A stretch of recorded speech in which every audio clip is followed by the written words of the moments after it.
নিয়মিত ভালোবাসার গল্প পেতে আমাদের সাব্বির ডায়েরি অফিসিয়াল চ্যানেলটি সাবস্ক্রাইব করে পাশে থাকা বেল আইকনটি বাজিয়ে রাখুন। ধন্যবাদ সবাইকে।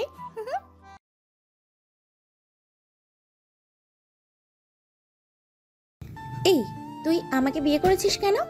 আর আজ আমাদের বাসর রাত, তবু একটা পাপ্পিও দাস না, মুখ অন্যদিকে ঘুরিয়ে রেখেছিস। কোথায় ভেবেছিলাম বর এই করবে সেই করবে, শাকচুনি বান্ধবীদের কথার সাথে কোনো মিল দেখতে পাচ্ছি না। এদিকে হঠাৎ আমি বাসর রাতে নতুন বইয়ের মুখে তুই নামক ডাকটা শুনে খানিকটা অবাক হলাম। কি হলো, কিছু বলছিস না কেন? বিয়ে কেন করেছিস? কিছু করবি না? না করলে ফল কাটে ছুরি গলায় চালিয়ে দিব।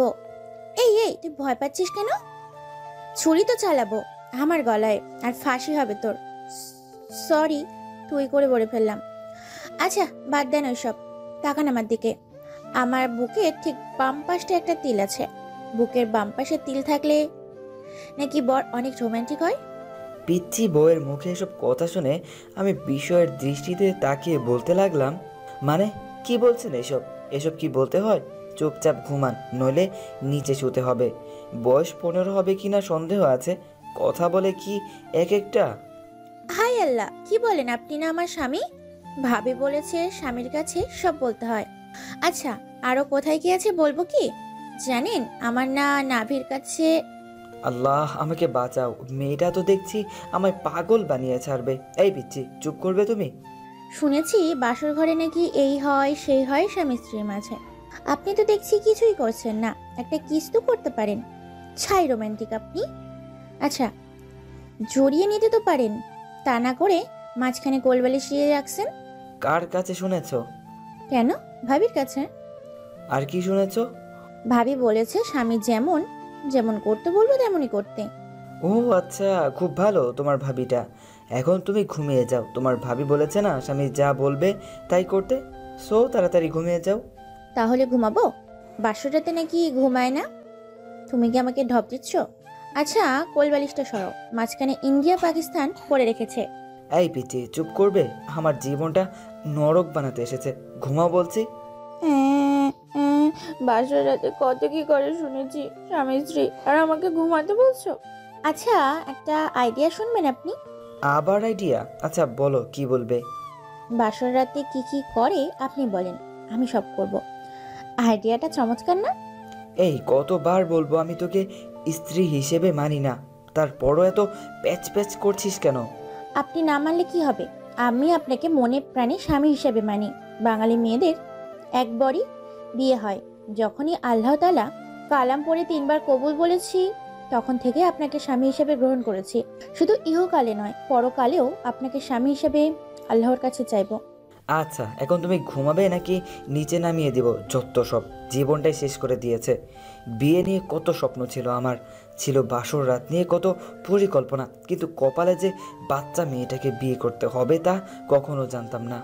আচ্ছা, একটা পাপ্পি দিই আপনাকে। এই বলে মেয়েটি আমার মুখের কাছে মুখ এনে ঠোঁটের সাথে ঠোঁট মিলিয়ে দিল, আর সাথে সাথে আমার চোখ জোড়া বন্ধ হয়ে গেল। পিচ্চির নাকের গরম শ্বাস জানান দিচ্ছে পিচ্চিটা কতটা কাছে চলে এসেছে। তখন আমি ধাক্কা দিয়ে সরিয়ে ঠাস ঠাস করে চড় বসিয়ে দিলাম। এই মেয়ে বাসর রাতে শখ জেগেছে, নাক টিপ দিলে দুধ বের হয়ে আসবে, আর সে কিনা বাসর রাত নিয়ে লাফালাফি, যত সব। হিটলারটা আমার জীবনটা এইভাবে নষ্ট করে দিবে কখনোই ভাবিনি।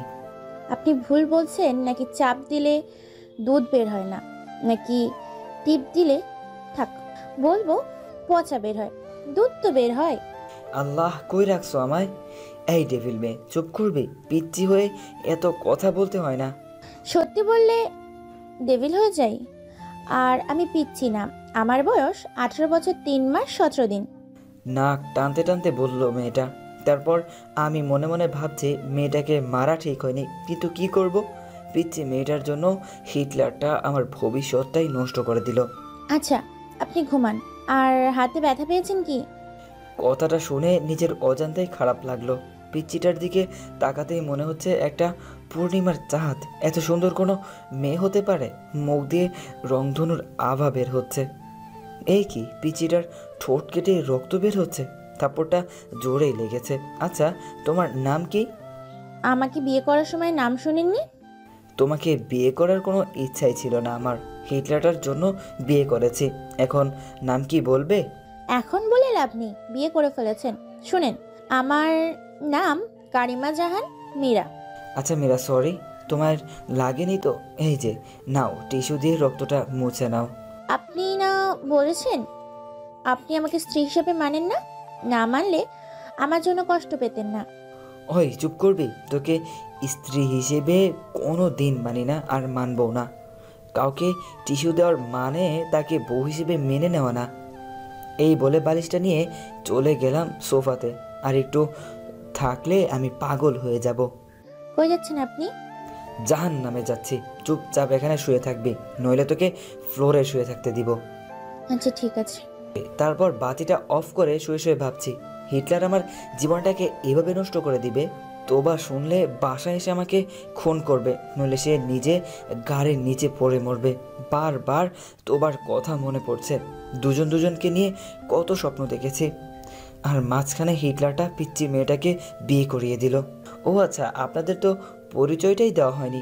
আমি কাব্য আহমেদ, অনার্স কমপ্লিট করে বাবার মানে হিটলারের হোটেলে খাচ্ছি। হঠাৎ রুমের বাতি কে যেন জ্বালিয়ে দিল। এই পিচ্চি, কি করো? কেন দেখতে পাচ্ছেন না আপনি? আরে আরে, কাপড় কেন খুলছো? আমি কাপড় পরে ঘুমাতে পারি না। যত সব। এই কাপড় পরো। আর যদি কাপড় খুলতে দেখেছি, কি যে করব। আপনি না বললেন ঘুমাতে? এত ভারী কাপড় পরে কেউ ঘুমায়? কেউ যদিও না ঘুমায়, তুই ঘুমাবি। ঘুমা বলছি। বাবা, আপনার স্বামী আমাকে কাপড় খুলতেও দেয় না। কথাটা বলতেই মুখটা চেপে ধরলাম। এই, তোমার কি হয়েছে? এসব কি বাবাকে বলতে হয়? তো কি করব, কাপড় পরে ঘুমাতে পারি না, তাই বাবাকে ডাক দিচ্ছি। বাবা বললে যদি কেউ কোনো সমস্যা হয় বাবাকে বলতে। আচ্ছা, তাহলে কাপড় খুলেই ঘুমাও। কথাটা বলতে দেরি হয়েছে, মেয়েটার কাপড় খুলতে দেরি হচ্ছে না। বুঝিয়ে সুঝিয়ে কোনো রকম কাপড়টা গায়ে রাখতে বলে এসে ঘুমিয়ে পড়লাম। সকালবেলা নুসরাত দরজা ধাক্কাচ্ছে আর ভাবি ভাবি করছে। নুসরাতের ডাকে ঘুম ভাঙতেই চেয়ে দেখি সকাল হয়ে গিয়েছে। তাই তাড়াহুড়ো করে বালিশটা নিয়ে বিছানায় রাখতেই দেখি মীরার কাপড় নিচে পড়ে আছে। আল্লাহ, এই কেমন বউ কপালে জোটালে! শাড়ি পরে ঘুমাতে পারে না। এই উঠো। ও, কি হয়েছে মা? এই, আমি তোমার মা না। এই বলেই জোরে ধাক্কা দিতেই মীরার ঘুম ভেঙে যায়। কি হয়েছে? কাপড় পরে নাও। এখন আবার বলো না আমি কাপড় পরতে পারি না। আমি সত্যি কাপড় পরতে পারি না, আপনি পরিয়ে দিন। আমি পরাতে পারি না? বড় বড় কথা তো বলতে পারো, আমি ছোট না। কাপড়টাই পরতে পারো না। আর হ্যাঁ, কাপড় পরাতে পারলেও আমি তোমাকে কাপড় পরিয়ে দিব না, নিজে পরে নাও। বাবা, ও বাবা, আপনার ছেলে আমাকে শাড়ি পরিয়ে দেয় না। ওই চুপ করবি তুই? চুপ কর। আহ, আহ, আমি বাবাকে বলবো তুমি রাতে শাড়ি টেনে হিস্ট্রি খুলে এখন পরিয়ে দিচ্ছ না। কি? হে আল্লাহ, এই মেয়েটার কথা শুনে মনে হচ্ছে 7 আপকে বিষ ভেবে খেয়ে মরে যাই। তুমি মরার কথা বললা কেন? আমি তোমাকে ছাড়া বাঁচবো না, প্লিজ মরার কথা বলো না। যেদিন কালেমা পড়েছি সেদিন থেকেই তোমাকে স্বামী বলে গ্রহণ করেছি। তোমার পায়ে যদি একটা কাঁটাও ফুটে সেটা আমার কলিজাতে ফুটে। আমি কি করব? আমি শাড়ি পরতে পারি না। আচ্ছা, আমি পরতেছি, তাও তুমি এখন অলক্ষণে কথা মুখেও এনো না। কথাটা করুণ সুরে বলল মীরা। তখন আমি মেয়েটার দিকে তাকাতেই বুকটা কেমন করে উঠল। পিচিটার চোখে পানি চিকচিক করছে, তবুও নিজেকে সামলে নিয়ে বললাম, আচ্ছা, মনে থাকে যেন নিজে শাড়ি পরা শিখো। আচ্ছা, আমি পরতেছি। বলেই পিচ্ছে মেয়েটা শাড়ি পরছে। কিন্তু এ কি, শাড়ি পরছে নাকি শরীরে কাপড় পেঁচাচ্ছে? এটা দেখে আমি নিজের অজান্তে হেসে ফেললাম। তখন মীরা বলে উঠল, আমি পরতে পারি না, এইভাবে হাসার কি হলো? কথাটা বলার সাথে সাথেই মীরার শাড়িটা খুলে গেল। তখন আমি অন্যদিকে তাকিয়ে বললাম, কি লজ্জা শরম কিছু মা বাবা শিক্ষা দেয়নি? কেন, আপনি কি কোরআন পড়তে জানেন না? পিচ্চি মেয়ের মুখে এমন কথা শুনে খানিকটা বিস্মিত হলাম। তারপর প্রশ্ন করলাম, কি বলছো এসব? শাড়ি পরার সাথে কোরআনের কি সম্পর্ক? কেন, আপনি কি জানেন না আল্লাহ তাআলা বলেছেন স্বামী স্ত্রী একে অন্যের পোশাক স্বরূপ। আমি ছোট মানুষ, শাড়ি পরতে পারি না, কোথায় আপনি পরিয়ে দিবেন তা না করে অন্যদিকে ফিরে আছেন। আমার শরীরের প্রতিটা অঙ্গ বৈধভাবে দেখতে পারবেন আপনি। এখানে অন্যদিকে ফিরে থাকার কি আছে? দেন না আমাকে শাড়িটা পরিয়ে। কাঁদো কাঁদো ভাব নিয়ে কথাটা বলল মীরা। পিচিটার কথা শুনে আমি পিচির দিকে তাকালাম। পিচিটা লজ্জায় লাল হয়ে গিয়েছে, চোখ বুজে আছে। এবার আমি শাড়িটা খুলে সুন্দর করে কুচি দিয়ে পরিয়ে দিচ্ছি। মেয়েটা চোখ বন্ধ করে আছে, লজ্জায় পিচি সুন্দর মুখটা লাল টমেটোর মতো হয়ে গিয়েছে। লজ্জা পেলে যে পিচিটাকে এত সুন্দর লাগে, না দেখলে হয়তো তা আমার অজানাই থেকে যেত।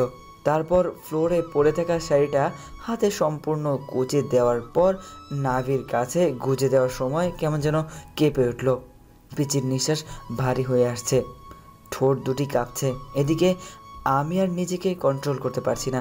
পিচির ঠোঁট দুইটা হঠাৎ আমার ঠোঁটের সাথে মিশে যাওয়ার আগেই আমার হাতটা ধরে ফেললো। কি হলো? প্লিজ আর না, আমি আর পারছি না, শরীরটা থরথর করে কাঁপছে। কেন, কি হয়েছে? শরীর খারাপ করলো নাকি? না। এই বলে শাড়ির কুচিটা হাতে নিয়ে নিজেই গুজে দিয়ে বলল, হদরা কিছুই বুঝে না, কোথায় হাত দিলে কি হয়। বলেই রুম থেকে বেরিয়ে গেল মীরা। পিচিটার কথা শুনে ফ্লোরে বসে পড়লাম আমি। তার কিছুক্ষণ পর রুম থেকে বের হতেই সবাই হা করে তাকিয়ে আছে আমার দিকে। আমি কি চিড়িয়াখানার বান্দর যে সবার তাকায় থাকা লাগবে? মনে মনে ভাবছি, হিটলারটা আমার জীবনটা নষ্ট করে দিয়ে কিভাবে হা করে তাকিয়ে আছে দেখো। আমার কথা শুনে সবাই একসাথে হেসে দিল। পিচ্চিটা মুখ ধরে আসছে, ইচ্ছা করছে সব দাঁত ভেঙে দেই। কিভাবে হাসছে দেখো। সত্যি কি বিয়ে করে চিড়িয়াখানার বান্দর হয়ে গেলাম? এরপর সবাইকে উদ্দেশ্য করে বললাম, কি হলো, সবাই হাসছো কেন, বলবে তো? ভাইয়া তুমি ঠিকমতো লিপস্টিক দিতে পারো না। ভাবি তুমি ভাইয়াকে সুন্দর করে সাজিয়ে দিও। নুসরাত মীরাকে উদ্দেশ্য করে বলল। এদিকে সব কিছু যেন আমার মাথার উপর দিয়ে যাচ্ছে, আমি কিছুই বুঝে উঠতে পারছি না। সবাই হাসছে। আরে তোমরা সবাই কেন হাসছো তা তো একবার বলবে, বুঝতেছি না। ওই জান্নাত, ফাজলামি না করে বল, কি হয়েছে? আমি কি বিয়ে করে জোকার হয়ে গেলাম? আর তোরা যেভাবে হাসছিস মনে হচ্ছে আমি চিড়িয়াখানা থেকে বের হয়ে আসলাম। ভাইয়া তোমার মুখে লিপস্টিক লেগে আছে, যাও ফ্রেশ হয়ে আসো। মানে রাতে পিচিটা এমন কাজ করেছে, নিজের ওপর নিজেরই রাগ হচ্ছে। পিচিটাকে দেখি মিট মিট করে হাসছে আর মনে মনে ভাবছে, এখন কেমন লাগে রাতে আমাকে ঠকানোর ফল? পিচ্চিকে ঠকালে আল্লাহ বিচার করে। তারপর আমি দৌড়ে চলে গেলাম ওয়াশরুমে, ফ্রেশ হয়ে ব্রেকফাস্ট করে নিলাম। তারপর আবারও রুমে চলে আসলাম। আর এভাবে দিন পার। সন্ধ্যাবেলায় ফোনটা ক্রিং ক্রিং করে বাজছে। আমি ফোন ধরতে ওপাশ থেকে চাপা কান্নার আওয়াজ। ফোনের ওপাশ থেকে কোনো কথা আসছে না, শুধু চাপা কান্নার আওয়াজ ছাড়া। বুকের ভেতরটা হাহাকার করছে, কলিজাটা কত বিক্ষত হয়ে যাচ্ছে। কারণ ফোনের ওপাশে যে মানুষটি কান্না করতেছে সে আর কেউ নয়, আমার ভালোবাসার মানুষ সাথী। নিজের অজান্তে চোখ থেকে টুপটাপ করে পানি পড়ছে। এভাবে প্রায় 5 মিনিট পর ওপাশ থেকে সাথী বলল, কি অপরাধ করেছিলাম? কেন করলে আমার সাথে এমন? আমি তো তোমার পায়ের নিচে এক টুকরো জায়গা চেয়েছিলাম, কিন্তু তুমি আমার কলিজাতে ছুরি চালিয়ে দিলে, বিয়ে করে নিলে। আমাদের 3 বছরের রিলেশনশিপ কিভাবে ভুলবো? তাই সিদ্ধান্ত নিয়েছি সুইসাইড করব। যে জীবনে আমার ভালোবাসার মানুষকে পাবো না, সে জীবন রেখে কি করব? সাথীর মুখে সুইসাইডের কথা শুনে হঠাৎ আমি থমকে গেলাম। আমার মনে হচ্ছে কেউ যেন আমার বুক থেকে কলিজাটা বের করে নিচ্ছে। কি বলবো কিছু ভাবতে পারছি না। তখন সাথীকে বললাম, কিভাবে আমার আর মীরার বিয়ে হয়েছে আর কেন আমি বিয়েটা করলাম। সাথীকে বললাম, ওই মেয়েটাকে কাবিনের 6 লক্ষ টাকা দিয়ে আগামী 6 মাসের মধ্যেই ডিভোর্স দিয়ে দিব বলে সাথীকে একটা পাপ্পি দিয়ে ফোনটা রেখে দিলাম। কিন্তু ফোন রেখে পেছনে তাকাতেই দেখি পিচিটা আমার পেছনে দাঁড়ানো, চোখ থেকে অশ্রু গাল গড়িয়ে পড়ছে। আমি ফিরে তাকাতেই দৌড়ে রুমে গিয়ে দরজা লক করে দিল। যাবার আগে বলে গেল সে এই জীবন রাখবে না। আমি যাওয়ার আগেই দরজা লক করে দিল পিচ্চিটা। খুব ভয় হচ্ছে এখন। তারপর আমি আস্তে আস্তে দরজার কাছে গিয়ে বললাম, প্লিজ আমার পিচ্চি বউ দরজা খুলো। আর অমন কথা বলবো না, খুব কষ্ট হচ্ছে, প্লিজ দরজাটা খুলো। কিন্তু পিচিটা দরজা খুলছে না। তখন একবার মনে মনে ভাবলাম, মা বাবাকে ডাক দেই, পিচিটা যদি কিছু করে ফেলে। তারপর আমি যখনই মাকে ডাক দিব তখনই পিচিটা দরজা খুলে বলল, কি বললা? আমি তোমার পিচ্ছি বউ? তুমি কি করে ভাবলে আমি সুইসাইড করব? আর ওই শাকচুন্নিটা তোমার সাথে ঘর করবে? আমি তোমায় ছাড়ছি না। তবে আমি সব শ্বশুরকে বলে দিব, বলবো তুমি এক শাকচুন্নিকে বলেছো যে তুমি তাকে বিয়ে করবে আমাকে ডিভোর্স দিয়ে। আরে না না, তেমন কিছুই না, আমি তো মজা করছি। আমার বউটা কত কিউট। এ মিথ্যে গুছিয়ে বলতে হয়। আমাকে ঢপ দিচ্ছ? আমি বাবাকে ঠিকই বলে দিব। প্লিজ মীরা, বলো না। বলবো না, তবে একটা শর্ত আছে। কিসের শর্ত? আমাকে 5 মিনিট কিস করতে হবে। What, kiss? না, লিপ কিস। সম্ভব না, প্লিজ পাগলামি করো না। কি করব? আমি না তোমার বউ? বাসরাতে কিছু করেছো? না বিড়াল মারছো? নাকি অন্য কিছু? একটা বিড়াল ধরে মারলে কি এমন ক্ষতি হতো? ভাবি তো বলে দিল ঠিক মতো বিড়াল মারতে। এখন আবার লিপ কিসও করতে চাচ্ছ না? আমি ছোট বলে ঠকাচ্ছ না? আমি বাবাকে সব বলে দিব, বলবো যে তুমি। আচ্ছা এক্ষুনি বলছি বাবা, ও বাবা। কথাটা বলার আগেই শত অনিচ্ছা থাকা সত্ত্বেও নিজেকে বাঁচাতে পিচিটার ঠোঁটের সাথে ঠোঁট মিলিয়ে দিলাম। দেখলাম পিচিটার চোখ জোড়া বন্ধ হয়ে আছে। পিচিটা শক্ত করে জড়িয়ে ধরে আছে আমায়। আমি ছাড়াতে চেয়েও ছাড়াতে পারছি না। তখন হঠাৎ দরজার বাহির থেকে জান্নাত ডাকছে। জান্নাত দরজা ধাক্কা মেরে খোলার সাথে সাথেই আমি মীরাকে নিজের কাছ থেকে ছাড়িয়ে নিলাম। তারপর জান্নাত এসে বলল যে বাবা আমাকে আজ অফিস যেতে বলেছে। তারপর জান্নাতকে আমি বললাম বাবাকে বল আমি অফিস যাচ্ছি। তারপর রেডি হয়ে বাসা থেকে বের হয়ে স্বস্তির নিঃশ্বাস নিলাম। পিচেরার হাত থেকে বাঁচলাম। তখন গাড়িতে থাকা অবস্থায় একটা মেসেজ আসলো। মেসেজে লেখা ইমুতে আসো। ইমুতে গিয়ে দেখি সাথী হাত কেটে পিক দিয়েছে। সাথে সাথেই ফোন দিলাম। কতক্ষণ রিং হওয়ার পর ফোন ধরলো সাথী। এই পাগলি, এমনটা কেউ করে? আমি কাকে নিয়ে বাঁচবো? আমি যে তোমাকে ছাড়া বাঁচবো না। কি করব? তোমার বউ হয়ে তোমার বাড়িতে আমার যাওয়ার কথা ছিল। নিজের ভালোবাসার মানুষ অন্যের বুকে, যাকে নিজের থেকে বেশি ভালোবাসলাম, আছে আমার না। কেন যে আল্লাহ তাআলা আমাকে এসব দেখার জন্য বাঁচিয়ে রেখেছে। আমি সত্যি বাঁচতে চাই না কাব্য। যে জীবনে তোমাকে পাবো না সে জীবন রেখে লাভ কি বলো? প্লিজ সাথী, থামবে তুমি? আমার যে আর সহ্য হচ্ছে না। তুমি আজ বিকেলে প্লিজ আমার সাথে পার্কে দেখা করো। আচ্ছা, 4টায় দেখা করব। এদিকে অফিস শেষ করে 4টায় পার্কের দিকে রওনা দিলাম। পার্কে গিয়ে দেখি সাথী নীল শাড়ি পরে বসে আছে। তারপর আমিও সাথের পাশে গিয়ে বসলাম। বাতাসে সাথীর চুল থেকে মাতাল হাওয়া আসছে। আমার বসা দেখে সাথী আমার দিকে চেয়েই কেঁদে দিল। সাথীর চোখ থেকে টুপ টুপ করে পানি পড়ছে। মনে হচ্ছে আমার হৃৎপিণ্ডের রক্তক্ষরণ হচ্ছে। সাথীর কাজল কালো চোখ জোড়া চোখের পানিতে লেপটে যাচ্ছে। চোখগুলি ফুলে গিয়েছে। হাতের দিকে তাকাতেই কলিজাটা কেঁপে উঠল। সাথীর হাতে ব্যান্ডেজ। বুঝতে বাকি রইল না যে এটা সাথীর পাগলামি। চোখ দিয়ে অনবরত পানি আসছে। কিভাবে ভুলবো 3 বছরের ভালোবাসা? এই, তুমি কাঁদছো কেন? তুমি না আমার প্রাণ। আর কত কষ্ট দিবে জানো? যখন শুনেছি তোমার বিয়ে হয়ে গেছে, মনে হচ্ছে প্রাণটা কেউ বের করে নিচ্ছে। কত স্বপ্ন দেখেছিলাম তোমাকে নিয়ে, সব আজ শেষ। আমায় একটু বুকে নেবে? কাঁদতে কাঁদতে কথাটা বলল সাথী।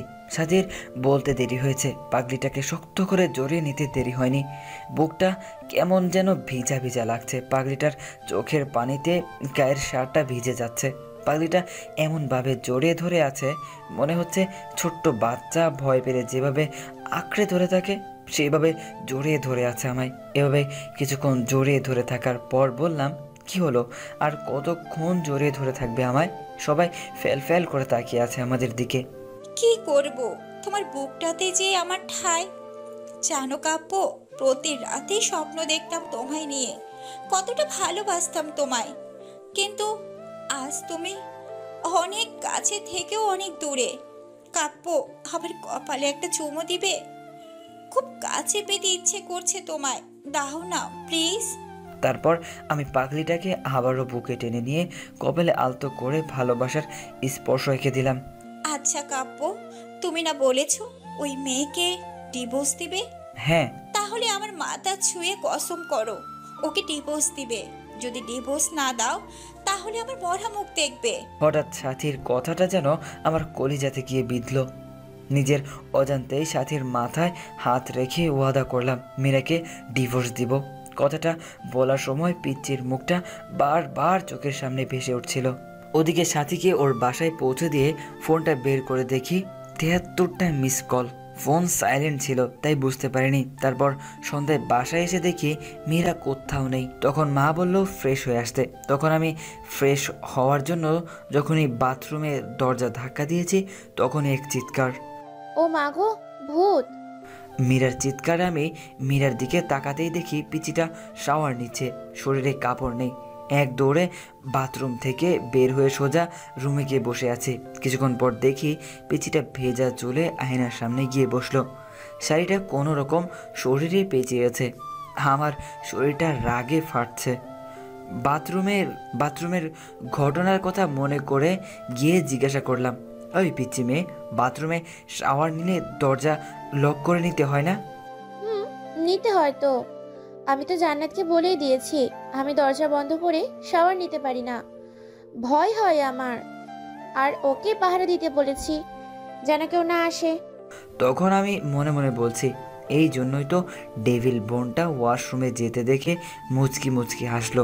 এদিকে পিচিটার দিকে চেয়ে দেখি পিচিটা চোখে কাজল দিতে গিয়ে চোখের নিচে লেপ্টে ফেলেছে। যতটা না রাগ হচ্ছে তার চেয়ে বেশি হাসি পাচ্ছে। এই গোমরা মুখ, হাসো কেন? আমি কি করব? কখনো কোনোদিন সাজিনি, কিন্তু তুমি আমাকে হাঁটুরও করো না, ভালোবাসো না। তাই আমি লক্ষ্মী ননদিনীটা আমাকে এইভাবে সাজাতে বলছে, কিন্তু আমি তো কাজল দিতেই পারি না। দিয়ে দাও না, সেদিনের মতো শাড়ি পরিয়ে দাও না প্লিজ। পিচিটার কথা শুনে আমার খুব রাগ হচ্ছে। বাবা যে কি দেখে পিচিটাকে আমার ঘাড়ে চাপিয়েছে। এই পিচি, আরেকবার শাড়ি এবং কাজল দিয়ে দেওয়ার কথা বললে ঘর থেকে বের করে দিব। পিচিটা কথাটা শুনে সাথে সাথেই কান্না করে দিল আর হেঁচকি দিতে দিতে বলল, আমাকে তাড়িয়ে দিও না, তুমি তাড়িয়ে দিলে আমি কোথায় যাব? আমার যে কেউ নেই তুমি ছাড়া। তখন আমি কোনো জবাব না দিয়ে রুম থেকে বের হয়ে গেলাম। মা খাবার বেড়ে দিলে যখনই খাবার মুখে দিব তখনই বলল, কাব্য বাবা, মীরা মাথা খায়নি। মীরা বলছিল তুই আসলে খাবে। জানিস বাবা, ছোট মেয়েটা সারাদিন এত করে বলার পরও কিচ্ছু খায়নি। মেয়েটার মুখের দিকে তাকানো যায় না। ওকে নিয়ে একসাথে খা।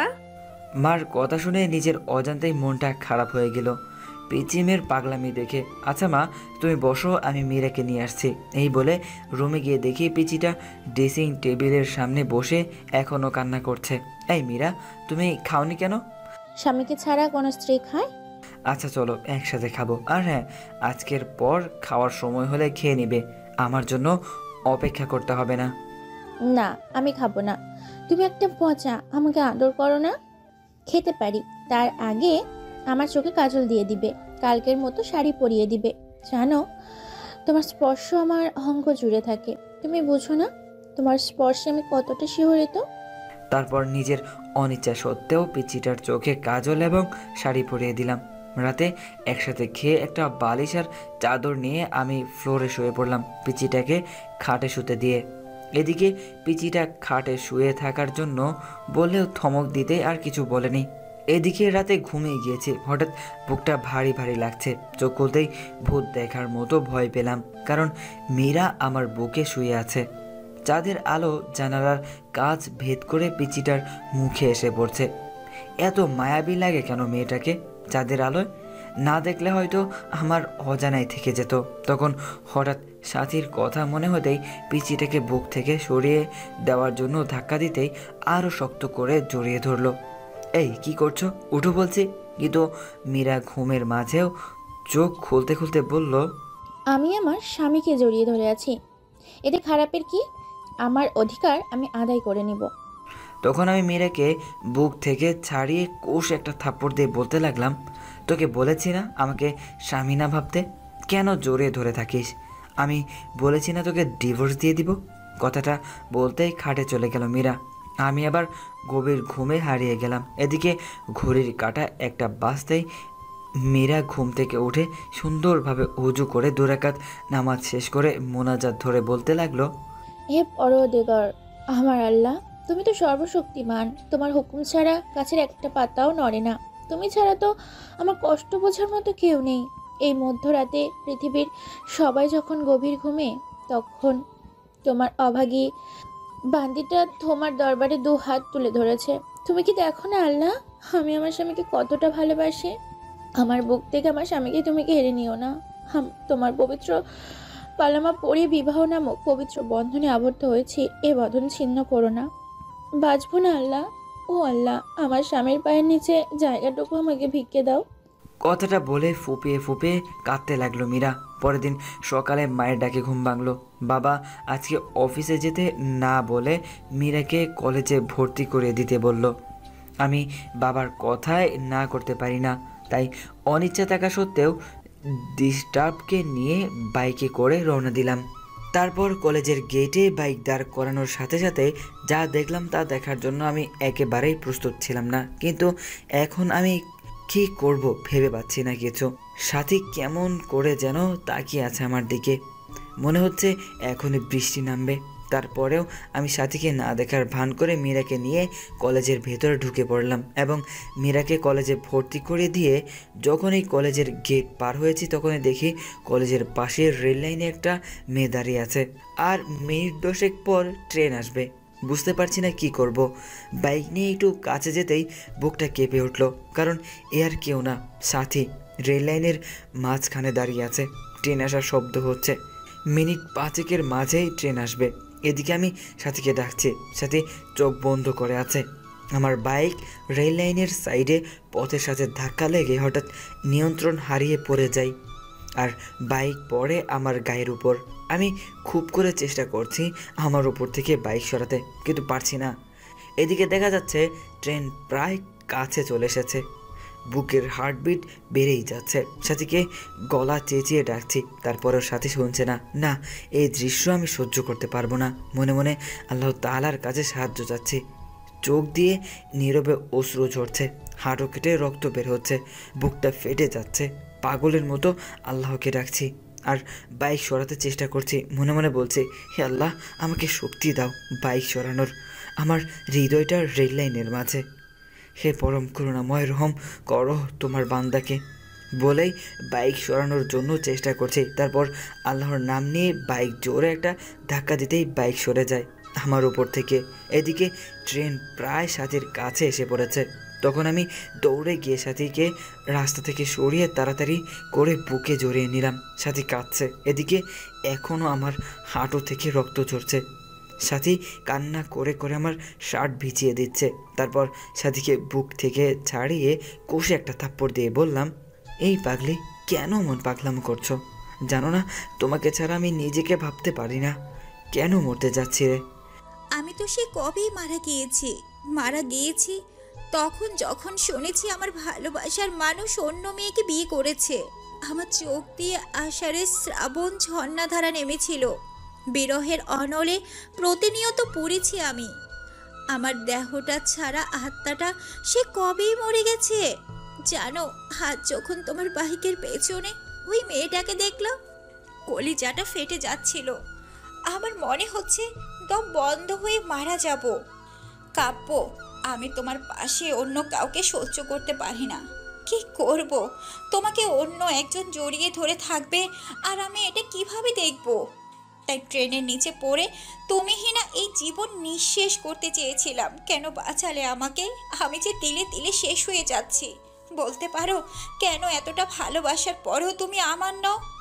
কেন আজ তোমার বুকে অন্য জনের ঠাঁই? যেই স্বপ্নগুলো তোমায় নিয়ে দেখতাম, সেই স্বপ্নগুলো অন্য কেউ নিয়ে দেখে। প্লিজ, তুমি আমাকে গলা টিপে হত্যা করো, নতবা তোমার পায়ের নিচে আমাকে একটু জায়গা দাও। জানো কাব্য, তুমি বিয়ে করার পর একটা রাতও আমি ঘুমাতে পারি না। প্রতি রাতে কেঁদে কেঁদে বালিশ ভিজিয়েছি। তোমার বুকে একটু জায়গা দিবে? একটু জড়িয়ে নাও না প্লিজ। নাও না প্লিজ কাব্য। কান্না করতে করতে কথাগুলো বলল সাথী। সাথীর মুখে এমন কথা শুনে বুকের বা পাশটা চিনচিনে ব্যথা করছে। চোখ দিয়ে টুপটাপ করে পানি গাল বেয়ে গড়িয়ে পড়ছে। কিছু ভাবতে পারছি না। খুব ইচ্ছে করছে সাথীকে জড়িয়ে ধরে বলি, সাথী, খুব বেশি ভালোবাসি তোমায়, নিজের থেকেও বেশি। মনে হচ্ছে কথাটা বললে বুকের ব্যথাটা কমবে। তাই সাথীকে হেঁচকা টান দিয়ে শক্ত করে বুকে জড়িয়ে নিলাম। কপালে একটা চুমু দিয়ে বললাম, বড্ড ভালোবাসি, খুব বেশি ভালোবাসি তোমায়, হয়তো নিজের জীবনের চেয়ে বেশি। পাগলিটা কেঁদে কেঁদে শার্ট ভিজিয়ে ফেলেছে। পাগলিটা আরও শক্ত করে জড়িয়ে আছে আমায়। এদিকে সাথীকে বললাম, খুব শীঘ্রই আমরা বিয়ে করছি, মীরাকে খুব তাড়াতাড়ি ডিভোর্স দিচ্ছি। সাথে ডিভোর্সের কথা শুনে আবার আমাকে শক্ত করে জড়িয়ে ধরে কপালে চুমু দিয়ে চলে গেল। এদিকে ফোনের দিকে তাকিয়ে দেখি 2টা বেজে গিয়েছে, তার মানে 30 মিনিট আগে কলেজ ছুটি হয়ে গিয়েছে। তারপর তাড়াতাড়ি বাইক স্টার্ট দিয়ে কলেজের সামনে যেতেই অবাক হয়ে গেলাম, অনেকগুলো মেয়ে জমা হয়ে আছে। কাছে গিয়েই দেখি মেয়েরা ছোট্ট বাচ্চাদের মতো করে কান্না করছে, আর কয়েকটা মেয়ে বোঝাচ্ছে। আমি কাছে যেতেই মীরা দৌড়ে এসে জড়িয়ে ধরে কাঁদতে কাঁদতে বলল, আমি আর কলেজে আসবো না, তুমি আমায় ভালোবাসো না। কখন কলেজে ছুটি হয়েছে, ছেলেরা কীরকমভাবে আমার দিকে তাকায়, আমার ভয় লাগে না? সবাইকে বলে দিচ্ছি, আমার দিকে তাকালে চোখ তুলে ফেলবে আমার বর। ঠিক বলছি তো? এদিকে মীরার কথা শুনে সবাই হাসছে মুখ ধরে। পাশ থেকে একটা মেয়ে বলে ফেলল, ভাইয়া, পৃথিবীতে খুব কম ছেলেই আপনার স্ত্রীর মতন বউ পায়। একটা মেয়ে যে স্বামীকে এতটা ভালোবাসতে পারে, সারাটা দিন ক্লাসের মাঝে আপনার কথাই বলেছে। আপনি নিতে আসতে দেরি করেছেন বলে ছোট ছোট বাচ্চা মেয়ের মতো কেঁদেছে, হাসিও পাচ্ছে আবার কান্নাও আসছে। এখনকার যুগে এমন মেয়ে পাওয়া যায়? তারপর আমি সবার কাছ থেকে মীরাকে নিয়ে বাইকে ওঠাতেই মীরা শক্ত করে জড়িয়ে ধরলো, মনে হচ্ছে খুব ভয় পাচ্ছে। তারপর মীরাকে নিয়ে বাসায় আসার পর মাকে কান্না করে সব বলল। এদিকে রাগে আমার শরীর ঘ্যান ঘ্যান করছে। তারপর দুপুরে খেয়ে বন্ধুদের সাথে আড্ডা দিতে চলে গেলাম। আড্ডা দেওয়া শেষ করে রাত 9টার সময় ফোন বের করে দেখি বাবা 5 বার ফোন দিয়েছে। অন্যদিকে মীরার নাম্বার থেকে 100 বার ফোন এসেছে। তখন তাড়াহুড়ো করে বাসায় গিয়ে দেখি বাবা দরজায় দাঁড়িয়ে আছে। বাবার সামনে যেতেই বাবা বলল, ঘরে নতুন বউ রেখে বাইরে কোনো ছেলে থাকে? আর যদি এমন হয় আমার বাড়ি থেকে বের হয়ে যাবি। তখন আমি কিছু না বলে রুমে গিয়ে শুয়ে পড়লাম। কিছুক্ষণ পর দেখি মীরা আমাকে ডাকছে। এই, ডাকছো কেন? কি হয়েছে? তুমি খাবে না? বাবা খুব বকা দিয়েছে, তাই না? এ নাও, হাঁ করো, আমি খাইয়ে দিই। মীরা কথাটা বলে মুখের কাছে খাবার তুলে দিতেই একটা থাপ্পড় বসিয়ে দিলাম। সাথে সাথেই খাবারের প্লেটটা ফ্লোরে ফেলে দিলাম। তারপর বললাম, এই, তুই কি চাস? হ্যাঁ, আমার জীবনটা তো নরক বানিয়ে দিয়েছিস। আমার বুক থেকে আমার ভালোবাসার মানুষটাকে সরিয়েছিস। এখন আমার বাবার কাছ থেকে আমাকে দূরে সরিয়ে আমার সমস্ত সম্পদ তোর করার প্ল্যান করছিস। আমি তোকে এই মাসে ডিভোর্স দিব, একদমে কথাটা বলে নিলাম। তখন দেখলাম মীরার ঠোঁট কেটে রক্ত বের হচ্ছে। জানো, তোমার সাথে খাবো বলে আমি এখনো খাইনি, ক্ষমা করে দিও প্লিজ। এতিম তো, এতিমখানায় বড় হয়েছি আমি, তাই মা বাবার আদর পাইনি। তোমার মা বাবাকে নিজের বাবা মা মনে করে নিয়েছিলাম, শুধু ভালোবাসা চেয়েছিলাম, আর কিছুই না। এতিম হয়ে জন্ম নিলেও সম্পদের প্রতি কোনো মোহ নেই আমার। আমি মীরার দিকে চেয়ে দেখি মীরা কাঁদছে, চোখগুলি লাল হয়ে গিয়েছে। নেকা কান্না দেখে শরীরটা রাগে ফেটে যাচ্ছে। দুনয়নে দেখতে মন চাচ্ছে না মীরাকে। এই এতিম মেয়েটার জন্যই আজ সাথে মরতে বসেছিল। এই, তুই এখানে কাঁদবি না প্লিজ। তোর অলক্ষণের চেহারা নিয়ে আমার চোখের সামনে থেকে দূর হয়ে যা প্লিজ। কথাটা বলে শুয়ে পড়লাম। এদিকে মীরা সুন্দর করে অজু করে বাবার দেওয়া কোরআনটা পড়ে নামাজে দাঁড়িয়ে গেল। নামাজ শেষ করে কেঁদে কেঁদে নামাজ শেষ করে আজকেও মোনাজাত ধরে আল্লাহর কাছে অনেকক্ষণ কাঁদলো। তারপর মোনাজাত শেষ করে রুমে গিয়ে শুয়ে পড়ল। ফজরের নামাজের আজান শুনে ঘুম ভাঙতেই আমি অবাক হলাম। মীরা মেয়েটাকে রাতে এত বোকা দেওয়ার পরেও আমাকে জড়িয়ে ধরে শুয়ে আছে। মন চাচ্ছে ধাক্কা দিয়ে ফেলে দেয়। এই, কি হচ্ছে? উঠো। আর একটু ঘুমাই। এই বলে আরও শক্ত করে জড়িয়ে ধরলো। এখন আমার ধৈর্যের বাঁধ ভেঙে যাচ্ছে। জোরে একটা ধাক্কা দিয়ে বিছানা থেকে ফেলে দিলাম। আহ করে চিল্লানি দিয়ে উঠল মীরা। তারপর আমি বিছানা থেকে উঠে ফ্রেশ হয়ে এসে দেখি মীরা খুঁড়িয়ে খুঁড়িয়ে হাঁটছে। মীরা মা, তোমার কি হয়েছে? খুঁড়িয়ে খুঁড়িয়ে হাঁটছো কেন? আম্মু রাতে ঘুম থেকে উঠে পাঁজরে ব্যথা পাচ্ছি। কথাটা বলে করুণভাবে আমার দিকে তাকালো মীরা। তখন নিজেকে অপরাধী মনে হচ্ছে আমার। তারপরেও আমি কিছু বললাম না। পরের দিন বাবা আমাকে আর মীরাকে হানিমুনে পাঠানোর ব্যবস্থা করে দিল, আর আমি সাথীকে বলে সব রেডি করে রেখেছি। আমাদের সাথে সাথীও কক্সবাজার যাবে। সবাই জানবে আমি হানিমুন করতে যাচ্ছি মীরার সাথে, কিন্তু না, আমি হানিমুন করব সাথীর সাথে। সাথীকে এসব বলে ফোন রাখতে পিছনে তাকিয়ে দেখি মীরা সিলিং ফ্যানের সাথে ঝুলছে, এমন একটি ওড়না গলায় পড়েছে। এটা দেখার সাথে সাথেই বুকের ভেতর কেমন যেন একটা চিনচেনে ব্যথা করতে লাগলো। আমি দৌড়ে গিয়ে মীরাকে একটা থাপ্পড় দিয়ে দিলাম। মীরা, কি করছে এসব? দেখছেন না কি করছি? আমি ছোট বলে, এতিম বলে কারোর ভালোবাসা পাবো না। বিয়ের পর সকল নারী তার স্বামীর অধিকার চায়, আর আপনি বিয়ের পর অধিকার তো দূরের কথা, একটি রাতও আপনার বুকে ঘুমাতে পর্যন্ত দেননি। কতটা স্বপ্ন দেখেছিলাম তোমায় নিয়ে, কিন্তু তুমি আমায় রেখে অন্য মেয়ের সাথে অবৈধ সম্পর্ক করতে চাচ্ছ। মীরা কাঁদতে কাঁদতে বলল কথাগুলো। প্লিজ মীরা, বোঝার চেষ্টা করো, এখন এসব বলার সময় নয়। চলো, দেরি হয়ে যাচ্ছে, গাড়ি মিস করবো আবার। তারপর মীরা আর কিছু বলল না। এদিকে মীরার এসব কাণ্ড কারখানা সব সাথীকে বললাম। সাথী বলল কোনো চিন্তা না করতে। অবশ্য আমাদের সাথে একই গাড়িতে সাথীও গেল কক্সবাজার আসার পর রাতের বেলা রুমে শুয়ে আছি, তখন হঠাৎ সাথীর ফোন ধরতেই সাথী বলল পাশের রুমে এসো। এদিকে আমি পাশের রুমে যেতেই সাথী 7 আপের সাথে কি যেন মিশিয়ে দিয়ে খেতে বলল। আমি কিছু মনে না করেই খেলাম, আর এগুলো খাওয়ার সাথে সাথেই আমার কেমন যেন একটা নেশা নেশা লাগছে। আমার সাথীকে খুব কাছে পেতে ইচ্ছে করছে। তখন আমি নিজের অজান্তে সাথীকে জোরে ধরে ফেললাম। সাথীও রেসপন্স করলো। আমি আস্তে আস্তে সাথীর লিপের সাথে আমার লিপ জোড়া মিলানোর আগেই সাথীর ফোনটা ক্রিং ক্রিং করে বাজতে লাগলো।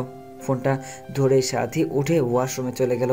এদিকে কিছুক্ষণ পর ওয়াশরুম থেকে এসে বলল, বাবু আমি অসুস্থ, কাল যা মন চায় তাই করো। এই বলে সাথী আমাকে আমাদের রুমে দিয়ে গেল, আর মীরাকে বলল সে আমাদের কলেজ ফ্রেন্ড। অবশ্য মীরা এর আগে কখনো সাথীকে দেখেনি। এদিকে আমি রুমে গিয়ে বিছানায় শুয়ে পড়লাম। এখনও আমার শরীর আর চোখ দিয়ে উত্তাপ বের হচ্ছে, আমার নেশা এখনও লেগে আছে। মিরাজ খুব সুন্দর করে সেজেছে, চেহারায় হালকা মেকআপ, ঠোঁটে লাল লিপস্টিক, পরনে একটা কালো শাড়ি।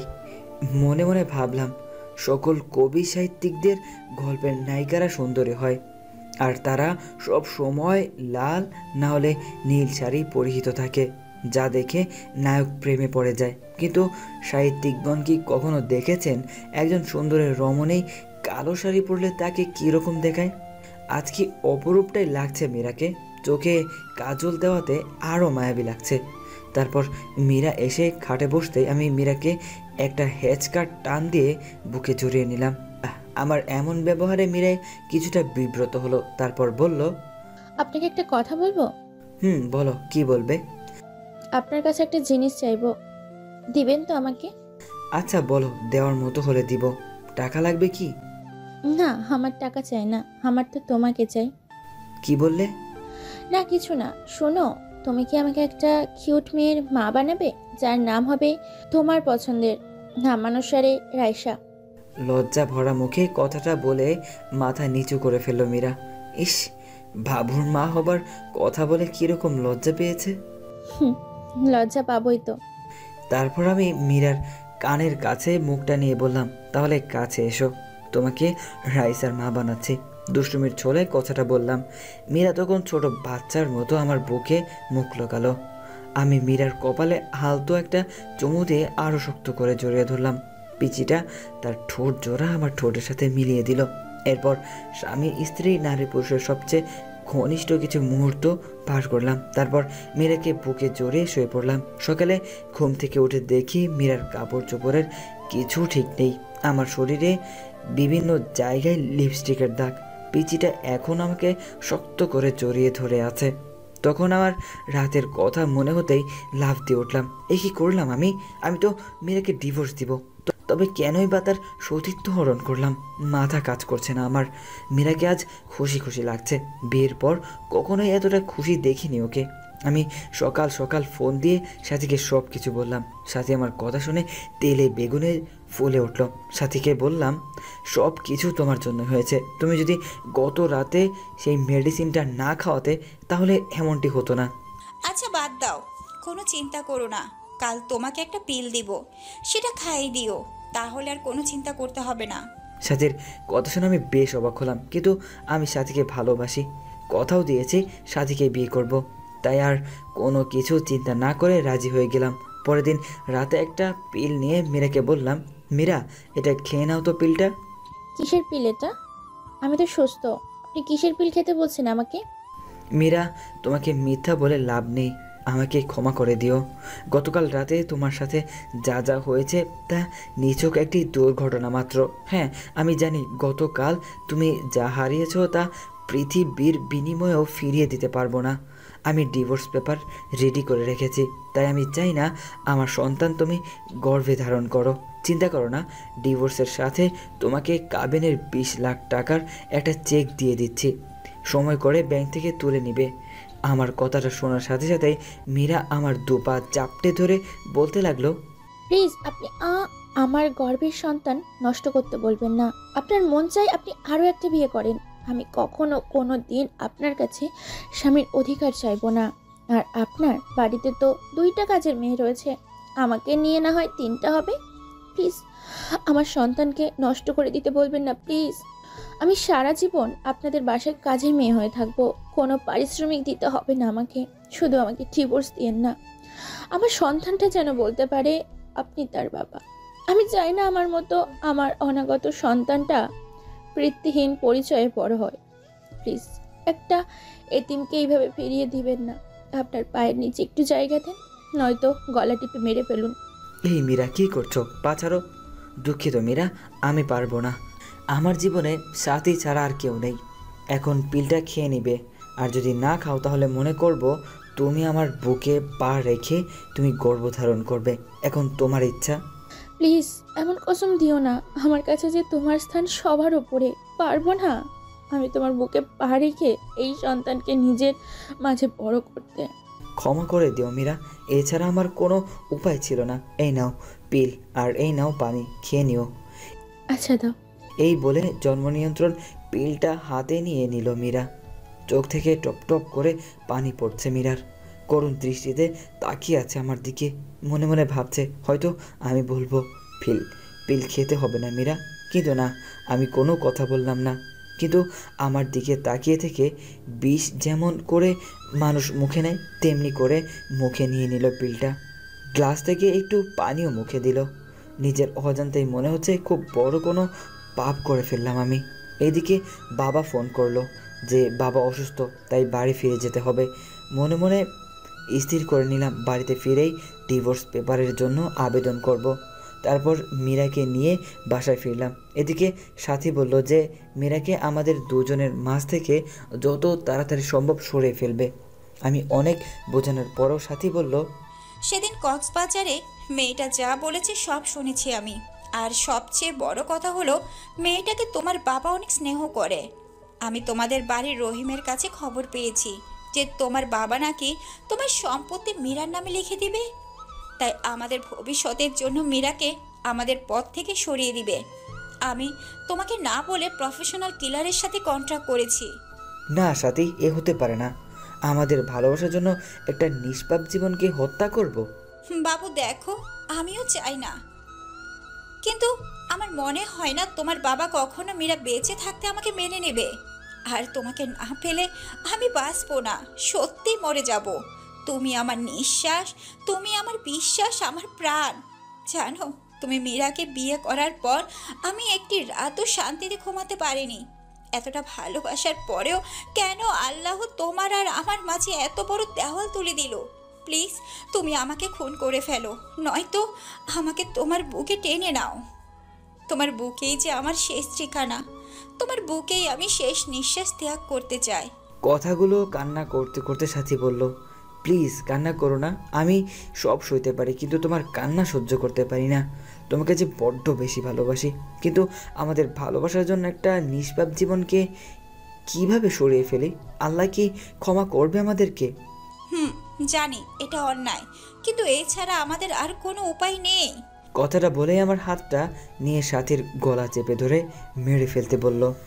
প্লিজ কিল মি, আমাকে গলা টিপে মেরে ফেলো কাব্য। আমি তোমাকে ছাড়া বাঁচতে পারবো না। জানো কাব্য, মেয়েরা সব কিছুর ভাগ দিতে পারলেও তবে একটা ভাগ কখনো কাউকে দিতে পারে না, আর তা হলো তার ভালোবাসার ভাগ। বিশ্বাস করো, আমার একদম সহ্য হয় না মীরাকে। যে বুকে আমার থাকার কথা সে বুকে অন্য একটা মেয়ে থাকে। যে স্বপ্ন আমি তোমাকে নিয়ে দেখছি সেই স্বপ্ন পূরণ করছে অন্য একটা মেয়ে। কাব্য প্লিজ, আমাকে তুমি হত্যা করতে পারবে না? পারবে না তোমার সেই স্ত্রী মীরাকেও হত্যা করতে, কিন্তু তোমাকে আমায় হত্যা করতে হবে না। তুমি না, আমি এই জীবন দিয়ে কি করব? কথাটা বলে কাঁদতে কাঁদতে ব্লেড দিয়ে হাতে পোজ দিয়ে দিল সাথী। সাথে সাথেই হাত থেকে ফড়কি দিয়ে রক্ত বের হতে লাগলো। সাথীর চোখ দিয়ে টুপ টুপ করে পানি পড়তে লাগলো। সাথীর রক্ত দেখে আমার নিজের কলিজাটা কেঁপে যাচ্ছে। ঠাস করে একটা চড় বসিয়ে দিলাম সাথীর গালে। আমার থাপ্পড়কে ফুপিয়ে কাঁদতে লাগলো সাথী। তারপর আমি শক্ত করে জড়িয়ে ধরলাম সাথীকে শক্ত করে জড়িয়ে ধরে বলতে লাগলাম, কেন এভাবে পাগলামো করছো? তোমাকে ছাড়া আমি কিভাবে বাঁচবো? মীরাকে তাহলে খুব শীঘ্রই আমাদের মাছ থেকে সরিয়ে আমার ময়না পাখিটাকে আপন করে নিব। কথাটা বলার সময় বুকের ভেতরে একটা চাপা কান্নার আওয়াজ পেলাম। তারপর সাথীকে আমি ছেড়ে দিয়ে সাথীর কপালে একটা ভালোবাসার স্পর্শ রেখে দিলাম। সাথীকে বাসায় ড্রপ করে বাসায় আসতে দেখি মীরা খাবার নিয়ে বসে আছে। রাত প্রায় 10টা। আমি কিছু না বলে শুয়ে পড়লাম। আপনি খাবেন না? কিছু খেয়েছেন? মন খারাপ আপনার? হ্যাঁ, বাইরে থেকে খেয়ে এসেছি। আর হ্যাঁ, মন খারাপ আমার, আর তার কারণ তুই। কথাটা বলার পর পিচিটার দিকে তাকিয়ে দেখি পিচিটা কাঁদবে কাঁদবে ভাব। তখন আমি কম্বলটা টান দিয়ে শুয়ে পড়লাম। মাঝরাতে হঠাৎ ঘুম ভাঙতে দেখি কেউ একজন শক্ত করে জড়িয়ে রেখেছে আমায়। চোখ খুলেই দেখি পিচিটা আমার বুকে। চাঁদের আলো পিচিটার মুখে এসে পড়েছে, চুলগুলোর রং পাল্টাচ্ছে। হঠাৎ নিচের দিকে তাকাতেই চোখ কপালে উঠলো আমার। পিচিটার শাড়ি খুলে নিচে ফেলে দিয়েছে। আমি জানি মীরা শাড়ি পরে ঘুমাতে পারে না, কিন্তু 3 পিস তো পরে ঘুমায়। তাহলে আজ ইচ্ছা করে এমন করেছে? তবে পিচিটাকে আজ এত সুন্দর লাগছে যা অকল্পনীয়। মাথার চুলগুলো কপাল পেরিয়ে মুখে এসে পড়েছে। মন যাচ্ছে ফু দিয়ে চুলগুলো কপাল থেকে সরিয়ে আলতো করে মীরার কপালে ভালোবাসার পরম স্পর্শ এঁকে দেই। কিন্তু এ কি, আমার গায়ে লিপস্টিকের দাগ? মনে মনে ভাবছি, আজ মনে হয় পুরুষ ধর্ষণ করেছে। আমার বুকে লিপস্টিকের দাগ দেখে বিস্মিত হলাম। মীরার ঠোঁটের দিকে তাকিয়ে দেখি ঠোঁটের এক বিন্দু লিপস্টিকও নেই। মনে মনে ভাবছি, পিচিটা কি সর্বনাশ করেছে? তবে আজ কেন পিচিটাকে এত সুন্দর লাগছে? মন চাচ্ছে সারা জীবনের জন্য আপন করে নেই। হয়তো মীরার সৃষ্টি হয়েছে আমার জন্য, কিন্তু না, আমার বুকে সাথী ছাড়া কারো জায়গা নেই। আমার মন প্রাণ জোরে শুধুই সাথী। তাই মীরাকে কয়েকবার ডাক দিলাম, কিন্তু সে উঠলো না। তাই জোর করে ধাক্কা দিতে চোখ কচলিয়ে কচলিয়ে উঠল। তখন আমি বললাম, কি ব্যাপার, আমার গায়ে লিপস্টিকের দাগ কেন? আর তুমি কেন আমার বিছানায় শুয়েছো? আমার না খুব ভয় করছিল, আর রাতে আমি কিছুই করিনি, সব আপনি করেছেন। আমি তো আপনার সাইডেই ঘুমিয়েছিলাম, আপনি জোর করে বুকে টেনে নিয়েছেন আমাকে। আপনাকে মনে করেছিলাম এমনি অনেক ভালো, কিন্তু ঘুমের ঘরে আপনি যে এত ডেভিল, না না ডেভিল না, শুধু ডেভিলের বস। আমাকে লিপ কিস করেছেন, ঘাড়ে কিস করেছেন, বুকেও কিস। এই চুপ, অসভ্য মেয়ে।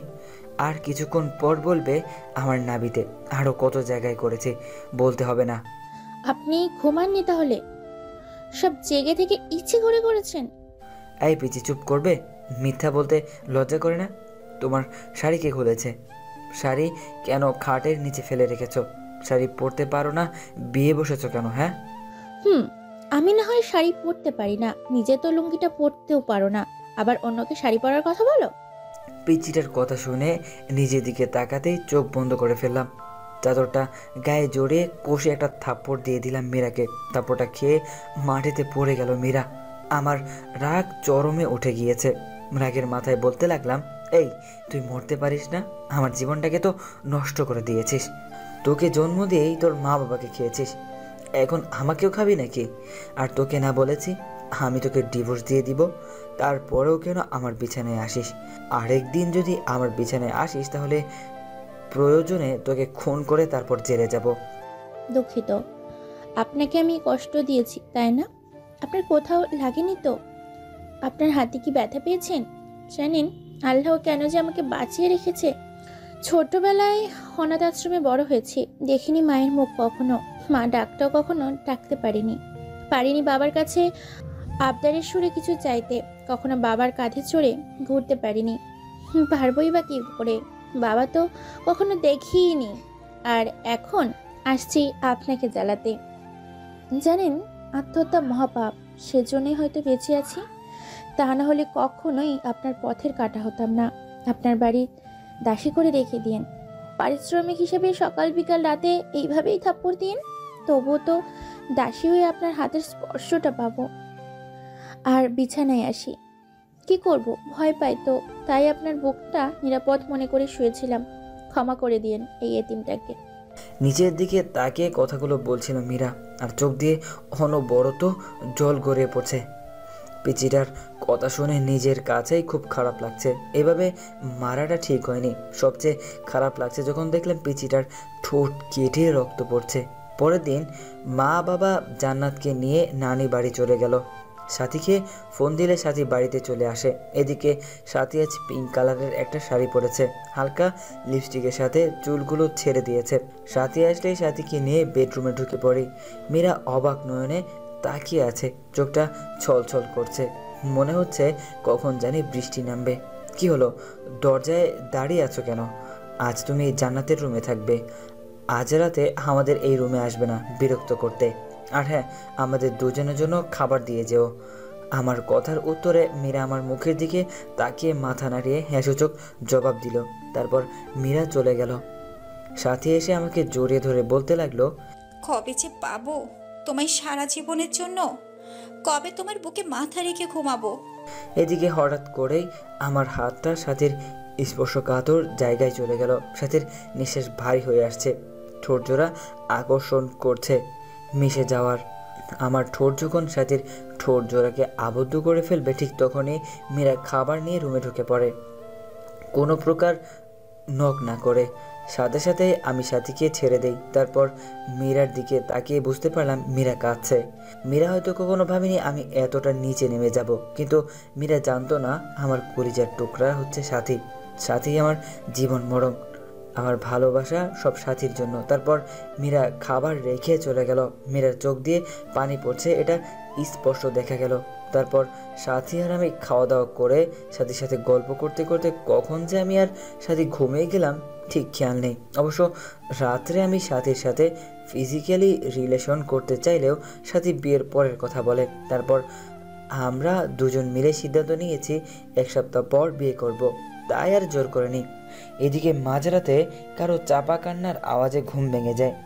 চোখ খুলতেই দেখি সাথী আমার বুকে। সাথীকে বুক থেকে সরিয়ে কান্নার আওয়াজ কোথায় থেকে আসছে তা দেখার জন্য রুমের বাইরে বের হতে যা দেখলাম তা দেখার জন্য আমি একেবারেই প্রস্তুত ছিলাম না।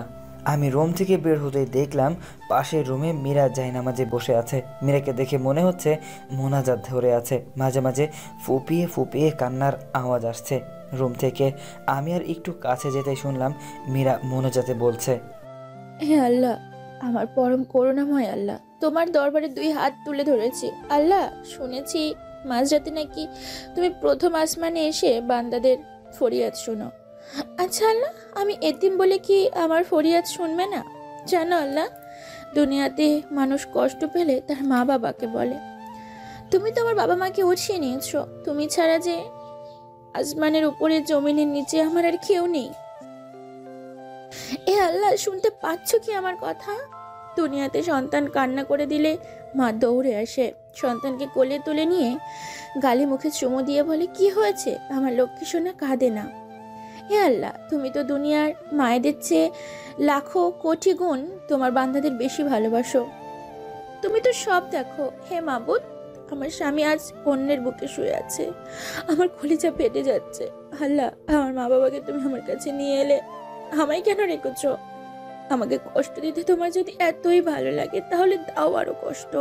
আল্লাহ, আমি যে আর সইতে পারছি না। একজন পতিতার নারীও তার স্বামীর ভাগ অন্য কাউকে দিবে না।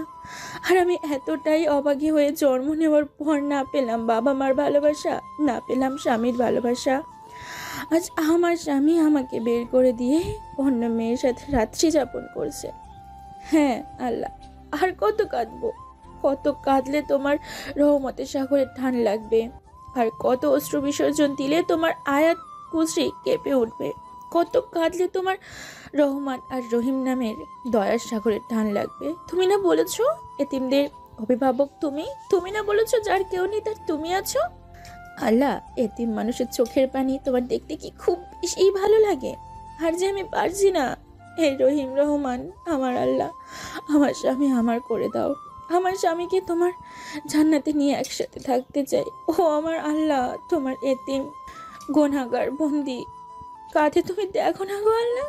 কষ্ট দিবে দাও, আরো দাও। আমার স্বামীকে আলাদা করে দিও না।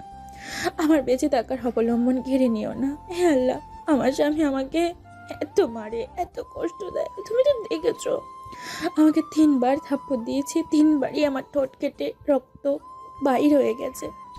ও আল্লাহ, তুমি আমার স্বামীর ওপর গজব দিও না। আল্লাহ, আমি কিন্তু খুশি আছি, তবুও তুমি রাগ করো না। আমাকে মেরেছে আল্লাহ, তোমায় কিন্তু মারিনি। আল্লাহ, আমি কিন্তু খুশি আছি, তুমি রাগ করো না। আমার স্বামীকে তুমি হেদায়েত দাও। আল্লাহ, তুমি আমার স্বামীকে হেদায়েত দাও, গজব দিও না। আমার স্বামীর বুকে শেষ নিঃশ্বাস ত্যাগ করার তৌফিক দান করো আল্লাহ।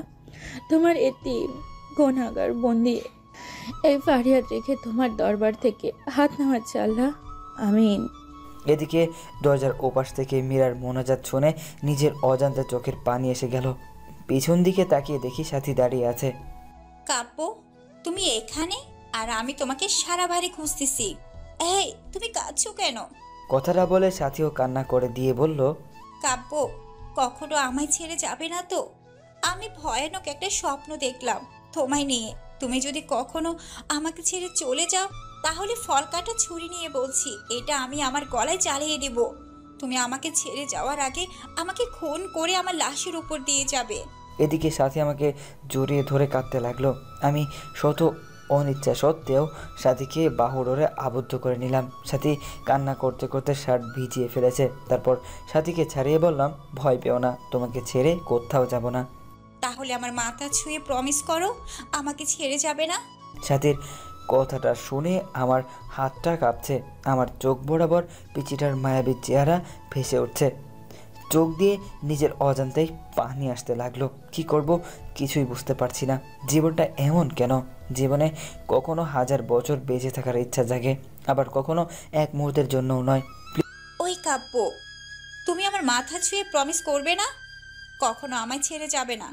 প্লিজ প্রমিস করো। তোমাকে হারালে সত্যি আমি যে বাঁচবো না, মরে যাব সত্যি। প্লিজ প্রমিস করো, নয়তো ছুরিটা গলায় চালিয়ে দিব। প্লিজ এইভাবে বলবে না। তুমি যে আমার ভালোবাসা, তুমি যে আমার জীবনের এক অংশ। এই যে তোর মাথা ছুঁয়ে প্রমিস করছি, জীবনে কখনো কোনো দিন তোমায় ছেড়ে যাব না। তুমি যে আমার ভালোবাসা, তুমি যে আমার জীবনের একটি অংশ। প্লিজ মরার কথা বলবে না। আর আমি কাকে নিয়ে বাঁচবো? আচ্ছা কাব্য, তোমাকে একটা কথা বলি, রাগ করবে না তো? কি বলবে বলো। আমায় একটা পাপ্পি দিবে? আচ্ছা কাছে এসো।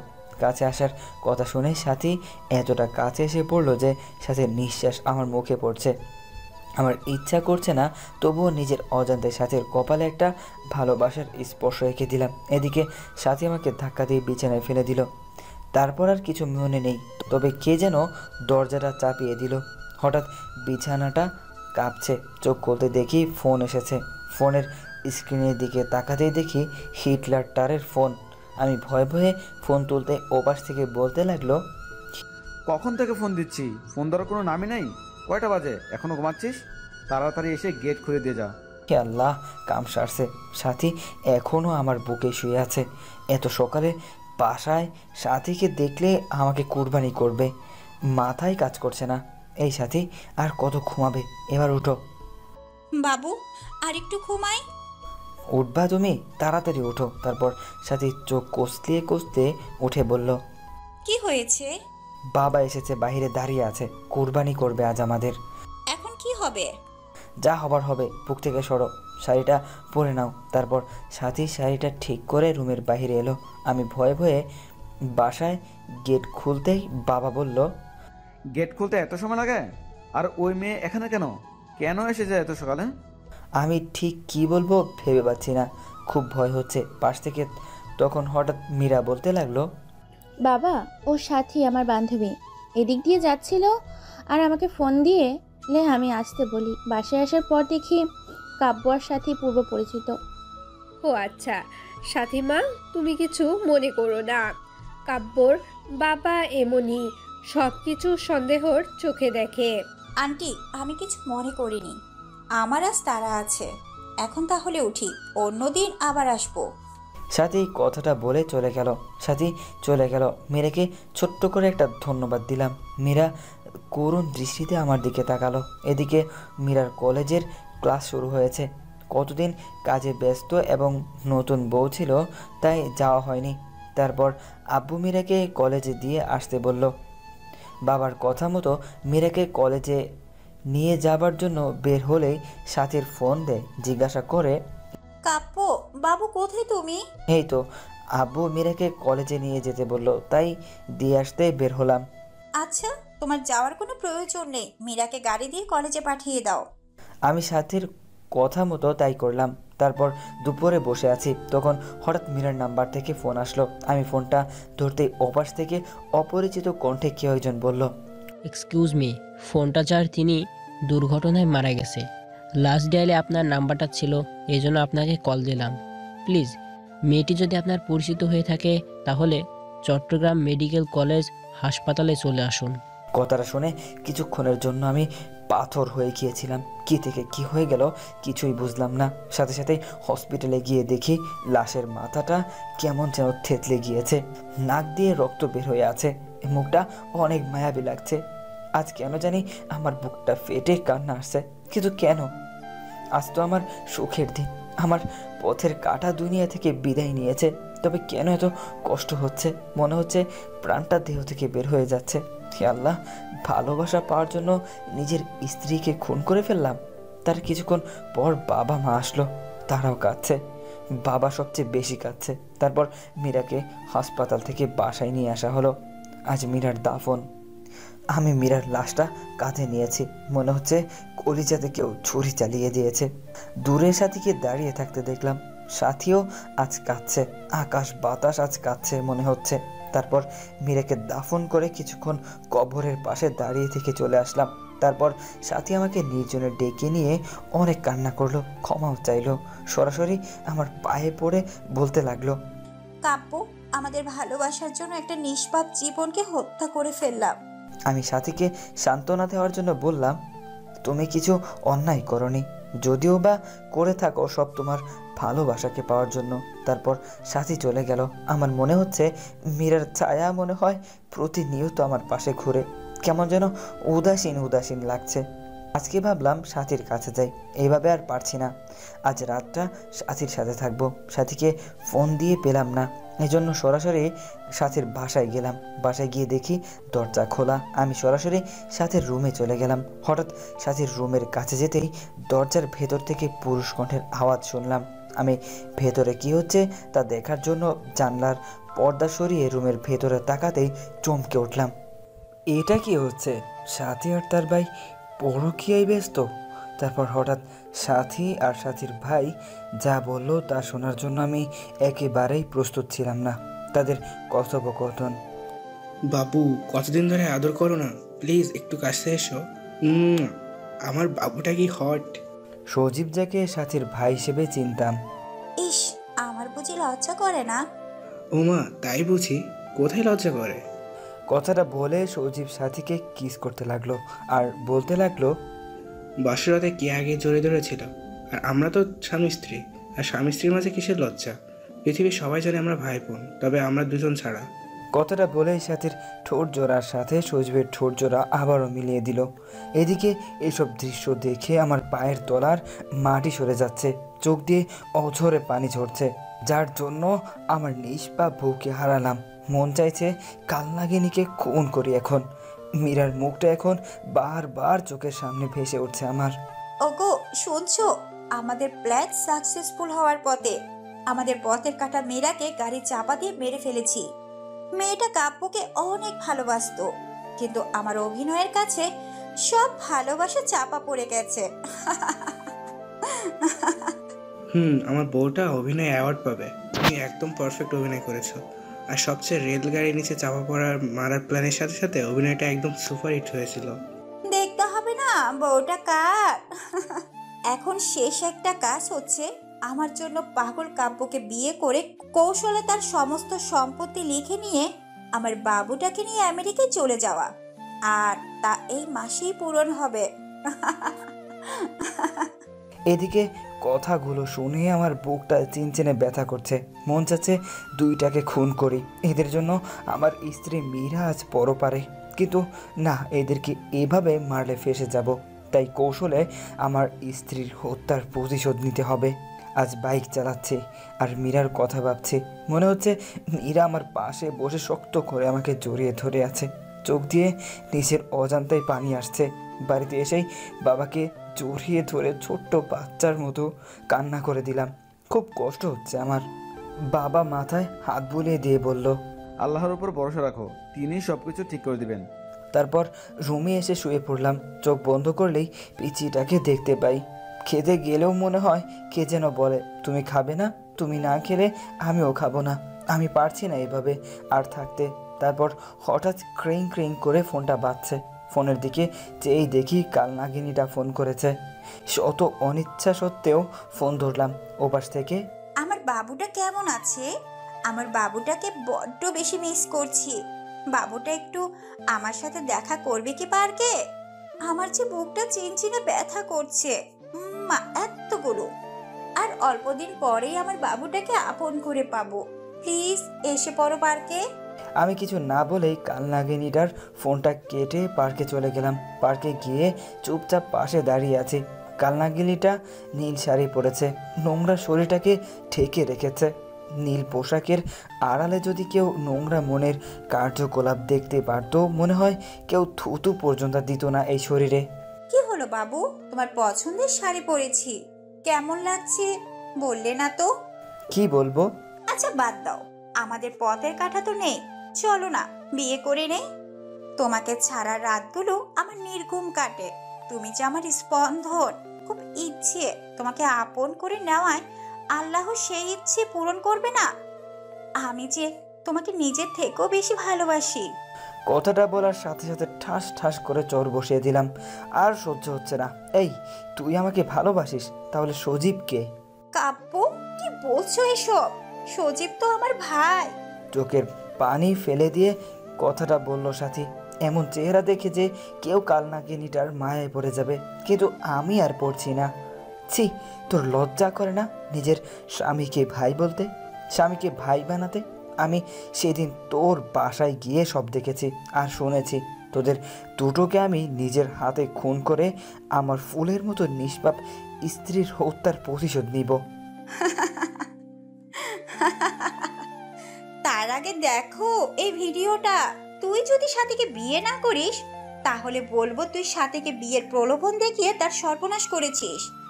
আর সাথী এখন অন্তঃসত্ত্বা, তাই বুঝে নে কি করবি এখন তুই। কথাগুলো শুনে পেছনে তাকাতেই দেখি সজীব মোবাইলে ফোনে সাথীর আর আমার হোটেল রুমের ভিডিও এবং বাসার ভিডিও তুলে রাখছে। এইসব দেখে নিজেকে আর কন্ট্রোল করতে পারছি না। ফোনটা আছাড় দিয়ে ভেঙে ফেললাম। বাবু, খুব রাগ করেছো? এমন হাজারো ভিডিও আছে। আচ্ছা বাবু, রাগ করে না। আগামী সপ্তাহে আমাদের বিয়ে। তুমি কাজী অফিসে চলে এসো, নয়তো থানাতে পাঠাবো বাসর করতে। ওদের কথা শুনে আমি আর কিচ্ছু বলতে পারলাম না। এইসব আমার পাপের ফল। তাই এখান থেকে বাসায় চলে আসলাম। বাসায় এসে মীরার ছবিটা বুকে নিয়ে কান্না করতে করতে ঘুমিয়ে গেলাম। পরের দিন সকালবেলা টেলিভিশন অন করতেই আমি যা দেখলাম তা দেখার জন্য আমি মোটেও প্রস্তুত ছিলাম না। কারণ খবরে দেখলাম গতকাল রোড অ্যাক্সিডেন্টে সজীব আর সাথী দুজনেই মারা গিয়েছে। মনে মনে ভাবলাম, আল্লাহ তাআলার বিচার সবচেয়ে বড় বিচার। যার হাত থেকে কারোরই রেহাই নেই। পরের দিন মীরার পছন্দের নীল শার্টটা বের করার সময় আলমারি খুলে একটা ডায়েরি পেলাম। ডায়েরিটা হাতে নিয়েই বুঝতে পারলাম এটা মীরার লেখা ডায়েরি। না পড়া সেই ডায়েরিটা প্রথম পাতা উল্টাতেই নীল কালিতে লেখা দেখলাম, গতকাল আমার বাসরাত ছিল। বাসরাতে সব নারীর জীবনে শ্রেষ্ঠ একটি রাত থাকে, কিন্তু আমার বাসরাতে স্বামীর হাতে স্পর্শে ঠোঁটে রক্ত জড়িয়েছি। মা বাবাকে হারিয়েছি, ভেবেছিলাম স্বামীর পায়ের নিচে বাকি জীবনটা কাটিয়ে দিব, কিন্তু আল্লাহ যার কপালে সুখ রাখে না সে কিভাবে সুখী হবে। প্রতিদিন মাঝরাতে সবাই যখন ঘুমিয়ে থাকতো আমি অভাগী একা একা ঘুম থেকে উঠে পড়তাম। আল্লাহর কাছে মাঝরাতে স্বামীকে চেয়ে কান্না করতাম। যেদিন আমার স্বামীর সাথে আমার প্রথম মিলন হলো সেদিন সব কষ্ট ভুলে গিয়েছিলাম। মনে মনে আল্লাহর দরবারে লক্ষ কোটি শুকরিয়া জানিয়েছিলাম আল্লাহ তাআলা আমার বরকে আমার করে দিয়েছে। কিন্তু পরের দিন যখন আমার স্বামী জন্ম নিয়ন্ত্রণ পিল নিয়ে এসে আমাকে খেতে বলে, মুহূর্তে আমার পৃথিবীটা উলট পালট হয়ে যায়। আমার স্বামী বাধ্য করে আমাকে জন্ম নিয়ন্ত্রণ পিল খাওয়ায়। আমি আল্লাহর কাছে কত কেঁদেছি সন্তানটাকে গর্ভধারণ করার জন্য, কিন্তু খুব কষ্ট হতো, বুকের ভেতরটা ফেটে কান্না আসতো যখন দেখলাম আমার স্বামী সাথী নামে মেয়েটার সাথে অবৈধ কাজ করে, আর নিজে যখন তাদের কুকর্ম ঢেকে রাখার জন্য দরজা টেনে দেয়। বাবাকে বলি যে সাথী আমার ফ্রেন্ড। নিজের স্বামীকে বাঁচাতে নিজের ভালোবাসার অধিকার বিসর্জন দিয়েছে। সবচেয়ে বেশি কষ্ট লেগেছে সেদিন যেদিন শুনেছি আমাকে মারার জন্য আমার স্বামী আর সাথী প্ল্যান করছে।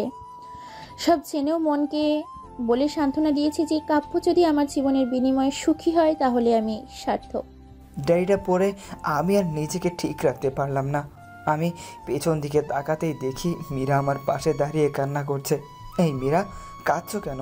আমি তোমাকে কষ্ট দিয়েছি তাই না? তার ফল ভোগ করছি আমি, দেখো। এই কাব্য, কি হয়েছে তোর? কার সাথে কথা বলছিস? আম্মু, কথা বলো না, দেখো না, দেখো না, মীরা কান্না করছে। আম্মু, আমি ওকে খুব খুব কষ্ট দিয়েছি। কোথায় মীরা? আর তুই কেন মীরাকে কষ্ট দিতে যাবি? তারপর আমার আর কিছুই মনে নেই। পরের দিন মা বাবা আমাকে হসপিটালে নিয়ে গেল। এখন আমার কোনো চিন্তা নেই, কারণ আমি এখন মীরাকে সাথে নিয়েই ঘুমাই।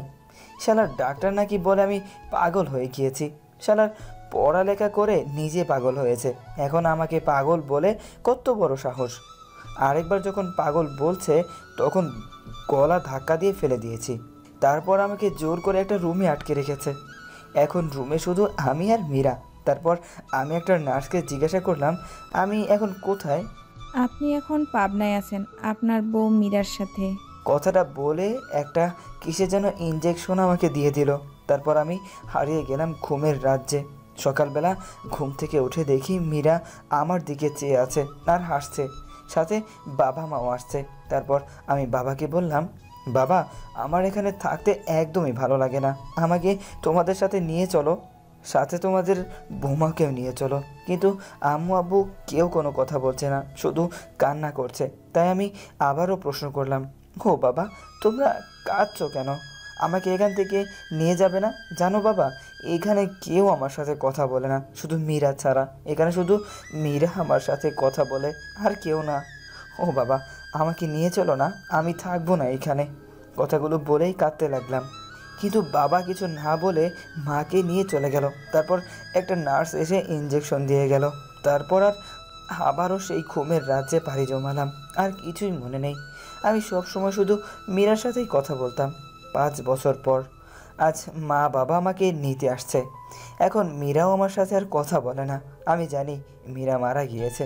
তারপর মা বাবা আমাকে বাসায় নিয়ে এসে বলল, কাব্য, বাবা, তুমি 5 বছর পাগল হয়ে পাবনা মানসিক হসপিটাল ছেড়ে, আর এই 5 বছরে আমাদের অনেক পরিবর্তন হয়ে গেছে। আমরা আজ নিঃস্ব, ব্যবসাতে ক্ষতি হয়েছে, ব্যাংকের লোকদের ঋণ পরিশোধ করতে বাড়িটাও বিক্রি করে দিয়েছি, এখন এই বাসাটাতে ভাড়া আছি। বাবার কথাগুলো শুনে আমার নিজের অজান্তেই চোখের কোণে পানি চলে আসলো। আমার বাবা এই বয়সে মানুষের অফিসে কাজ করেন। তারপর আমি মনে মনে ভাবলাম, আমার কোনো না কোনো একটা জব করতেই হবে। যেই ভাবা সেই কাজ। কয়েক জায়গায় আবেদন করলাম, সাথে একটা প্রাইভেট প্রতিষ্ঠানে শিক্ষকতার করার জন্য আবেদন করলাম। সপ্তাহখানেক পর নোটিশ আসলো, সেই প্রতিষ্ঠানে আমাকে জয়েন করতে বলেছে। আর এভাবে দিনগুলো ভালোই কাটছিল, কিন্তু প্রতি রাতেই মীরার স্মৃতিগুলো আমাকে ঘুমাতে দেয় না। মীরার সেই দুষ্টুমিগুলো আজও আমাকে কাঁদায়। প্রতি রাতে আমি মীরার ছবি বুকে নিয়ে ঘুমাই, খুব কষ্ট হয়। মাঝরাতে মোনাজাতে শুধু একটা কথাই বলি, আল্লাহ আমার স্ত্রীকে ভালো রেখো। এদিকে একদিন আমি স্কুলে একটা বাচ্চাকে দেখে খুব অবাক হয়ে গেলাম। কি সুন্দর করে হাসে, ঠিক মীরার মতো। কি মায়াবী চাহনি, মনে হচ্ছে এই যেন মীরার প্রতিচ্ছবি তার মাঝে দেখতে পাচ্ছি। তারপর আমি মেয়েটাকে ডাক দিয়ে বললাম, তোমার নাম কি মামনি? আসসালাম আলাইকুম। ওয়ালাইকুম আসসালাম। উত্তরটা দিয়ে মনে মনে ভাবতে লাগলাম, এতটুকু একটা বাচ্চা মেয়ে হাই হ্যালো না বলে সালাম দিল। আপনি কি জানেন না, কারোর সাথে কথা বলতে হলে প্রথমে সালাম দিয়ে কথা শুরু করতে হয়। আর আমার নাম তাসনিয়া কারিমা রাইসা। নামটা শুনে বুকটা কেমন কেঁপে উঠল। আচ্ছা, আপনি আমাদের নতুন টিচার? হ্যাঁ মামনি, আমি তোমাদের নতুন টিচার। এই নাও চকলেট, আমরা আজ থেকে ফ্রেন্ড, কেমন? ফ্রেন্ড। তুমি আমার চকলেট নিলে আমাকে পাপ্পি দিবে না? তুমি এত কিপটে কেন? তোমার সাথে আড়ি, কান ধরো, কান ধরে বলবে রাজকন্যার সাথে আর কোনোদিন অপরাধ করব না। তুমি জানো না রাইসা নামের অর্থ হলো রানী? মামনি, আমি না তোমার টিচার। টিচারকে কান ধরতে বলা লাগে? টিচার না ছাই, তুমি এখন আমার বন্ধু। কিছুক্ষণ আগে চকলেট দিয়ে বন্ধু বানিয়েছি। তোমার টিচারগিরি ক্লাসে দেখাবে। এখন কান ধরো, নইলে ফাইন ধরবো। কথাগুলো বলে মুখ চেপে হেসে দিল। আমি কি বলবো ঠিক ভেবে পাচ্ছি না, খুব হাসি পাচ্ছে। মেয়েটার চোখের দিকে তাকিয়ে দেখি মেয়েটা রাগী লুক নিয়ে তাকিয়ে আছে। কি হলো, আমার কথা বোঝনি? বন্ধু হলে কেন? বন্ধু হয়েছ যেহেতু কান ধরে বলো, আর এমন অপরাধ হবে না। যদি কান না ধরো তাহলে দাঁত পড়ে যাবে, আর দাঁত পড়ে গেলে বিয়েই হবে না। তারপর আমি রাইসার কথা শুনে কান ধরে বললাম, আচ্ছা আমার ভুল হয়ে গিয়েছে, আর এমন ভুল হবে না বলে মেয়েটাকে টান দিয়ে কোলে নিয়ে গালে মুখে চুমু দিয়ে বললাম, মামনি এখন হয়েছে? বেশ হয়েছে, তুমি সত্যি অনেক ভালো। তখন হঠাৎ পাশ থেকে 10 বছরের মতো একটা মেয়ে এসে বলল, রাইসা, আব্বু এসেছে, চলো। দাঁড়িয়ে আছে। ও আপু, তুমি আমার ফ্রেন্ডের সাথে পরিচিত হয়ে নাও। এই যে স্যার, এটা আমার আপু রিচি। রিচি আপু, আমার স্যারকে সালাম দাও। আসসালামু আলাইকুম, আমি রিচি। স্যার আজকে আসি। বলতেই হঠাৎ দেখি একটা ভদ্রলোক এসে রাইসাকে কোলে নিল। রাইসা বাবাই বাবাই বলে লোকটাকে জড়িয়ে ধরলো। তারপর লোকটা রাইসা আর রিচিকে নিয়ে গাড়ি করে চলে গেল। মনে মনে ভাবলাম, আর যদি মীরা বেঁচে থাকতো তাহলে আমাদের সন্তানটাও ঠিক এতটুকুই বড় হতো। তখন নিজের অজান্তেই চোখের পাতাটা ভিজে উঠল, আর সাথে সাথেই মীরার চাঁদ মুখটা ভেসে ওঠে স্মৃতিপটে। এদিকে বাসায় এসে দেখি বাবা খুব অসুস্থ। তারপর বাবাকে নিয়ে হসপিটালে গেলাম। ডাক্তারের রুমে গিয়ে স্কুলের সেই ভদ্রলোকটাকে দেখলাম, কেমন বিচলিত ভঙ্গিতে বসে আছে। তারপর ডাক্তার লোকটাকে বলল, রফিক সাহেব, যদিও নেগেটিভ রক্ত না পাওয়া যায় 4 ঘন্টার ভিতর, তাহলে আপনার মেয়েকে বাঁচানো সম্ভব না। এদিকে আমি একজন ডাক্তারকে নিয়ে বাবাকে দেখালাম। ডাক্তার বলল, তেমন কিছু না, প্রেশারটা একটু বেড়েছে। তারপর আমি বাবার বেড থেকে বের হয়ে পাশের বেডের দিকে তাকাতেই বুকটা কেমন যেন হু হু করে কেঁদে উঠল।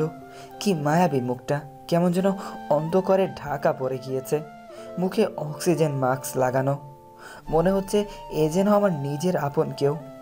আর কেন আমার এতটা কষ্ট হচ্ছে মেয়েটাকে দেখে, বুকের ভেতর চিনচিনে ব্যথা অনুভব করছি।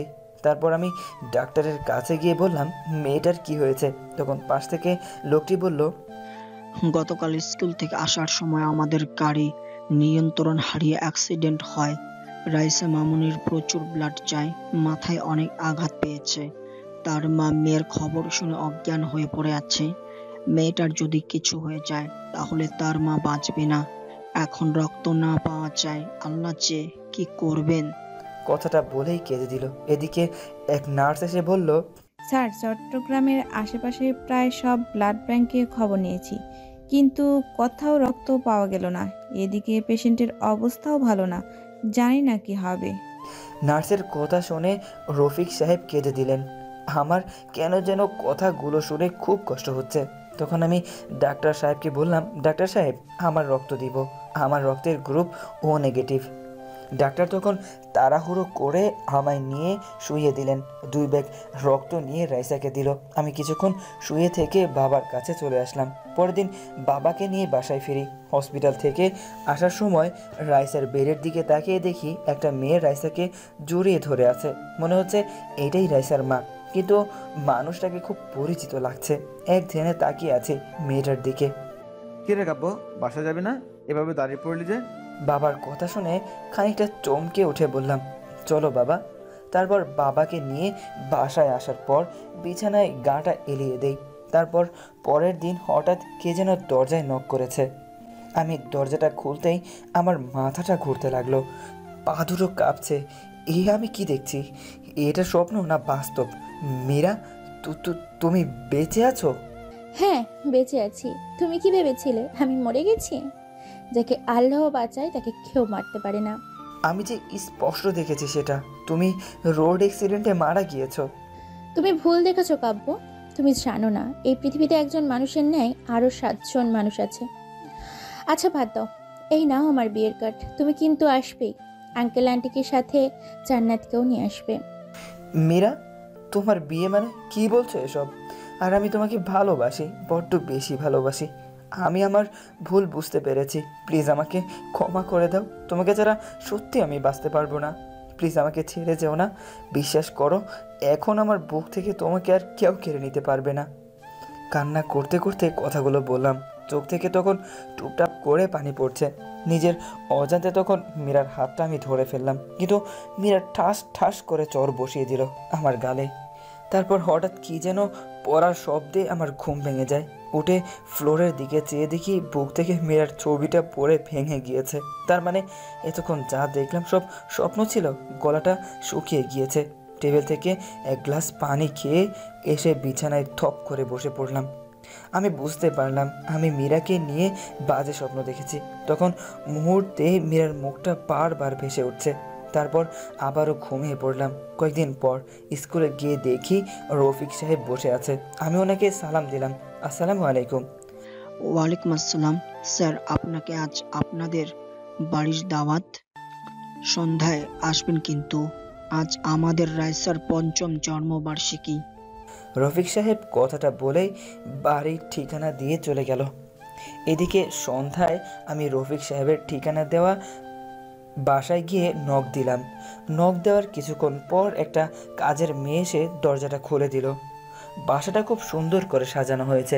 আমাকে দেখে রাইসা দৌড়ে এসে আমায় জড়িয়ে ধরলো। খুব সুন্দর লাগছে আজ রাইসাকে। তারপর আমি মেয়েটাকে কোলে নিয়ে গালে মুখে চুমু দিয়ে বুকে জড়িয়ে নিলাম। ও যেন এক প্রশান্তি মনে হচ্ছে ছুঁয়ে গেল আমার হৃদয়ে। বাড়িতে প্রায় আমাদের স্কুলের সব টিচারদের দাওয়াত করা হয়েছে। তখন হঠাৎ সিঁড়ি দিয়ে কাউকে নামতে দেখে আমি থমকে গেলাম। নীল রঙের চশমাটা খুলে মুছে আবার চোখে পড়লাম। বুকের স্পন্দন বেড়েই যাচ্ছে, কারণ এ তো অন্য কেউ না, এটা মীরা। এটা কিভাবে সম্ভব, যাকে নিজ হাতে দাফন করেছি, যার চাঁদ মুখটা এখনো ভেসে ওঠে, কিন্তু মীরা আবার বেঁচে আছে।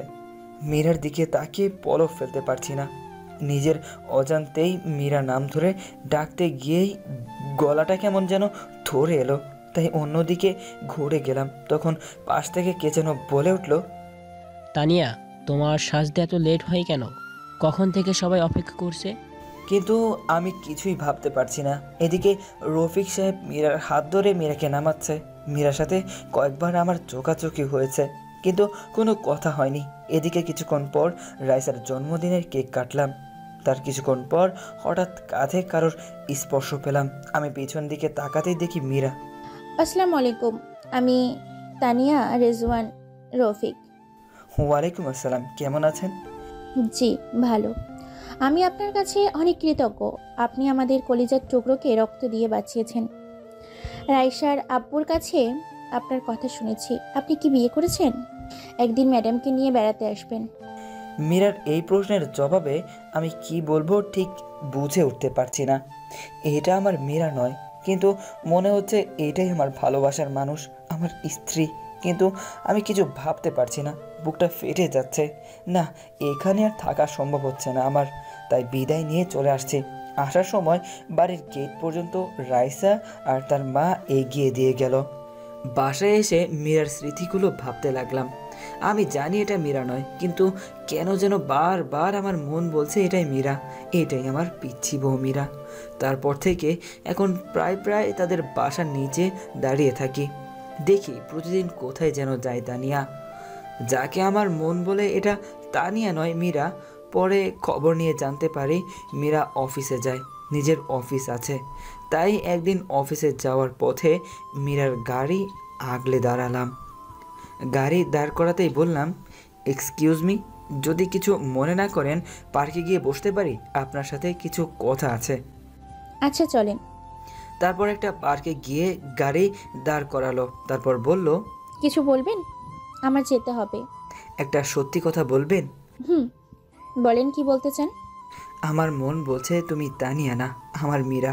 আমার মন বলছে, প্লিজ মিথ্যা বলো না। আপনি কি ঠিকই বলছেন মিস্টার কাব্য?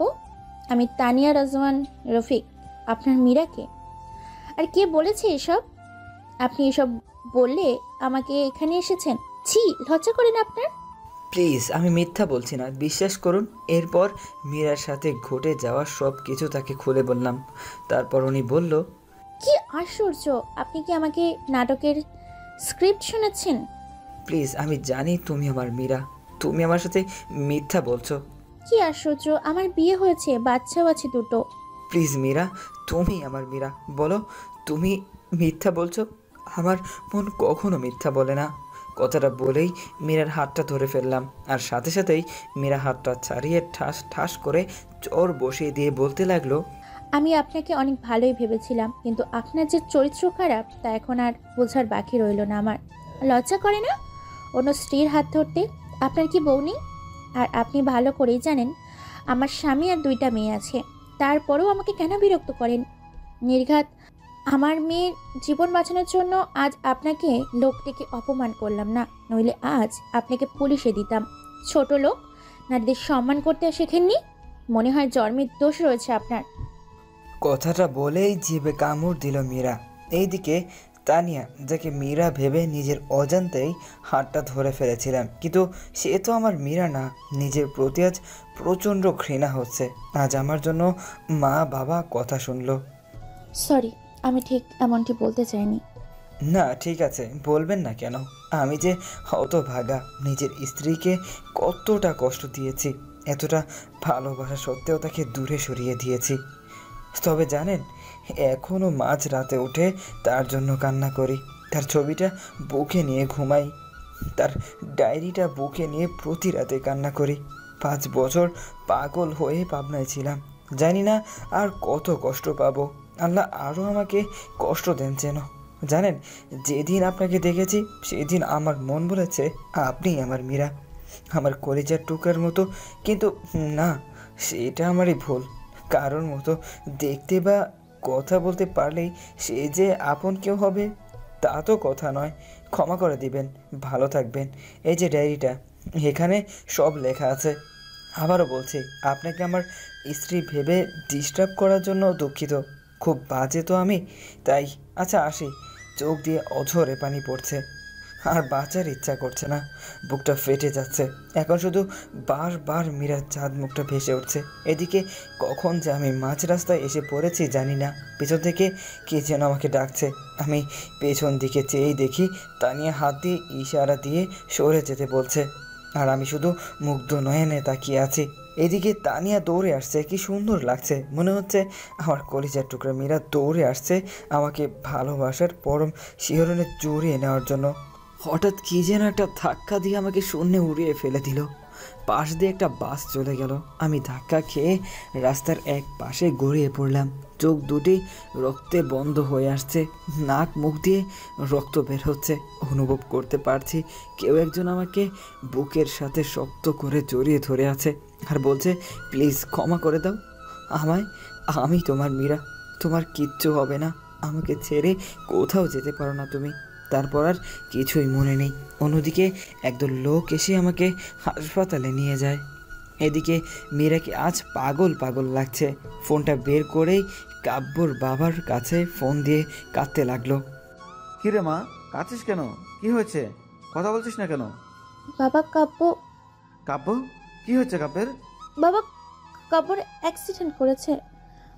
বাবা ওকে ছাড়া আমি বাঁচবো না। ওকে ওকে বাঁচান বাবা। আমার মেয়েটার কি হবে বাবা? আপনি প্লিজ সদর হাসপাতালে আসেন।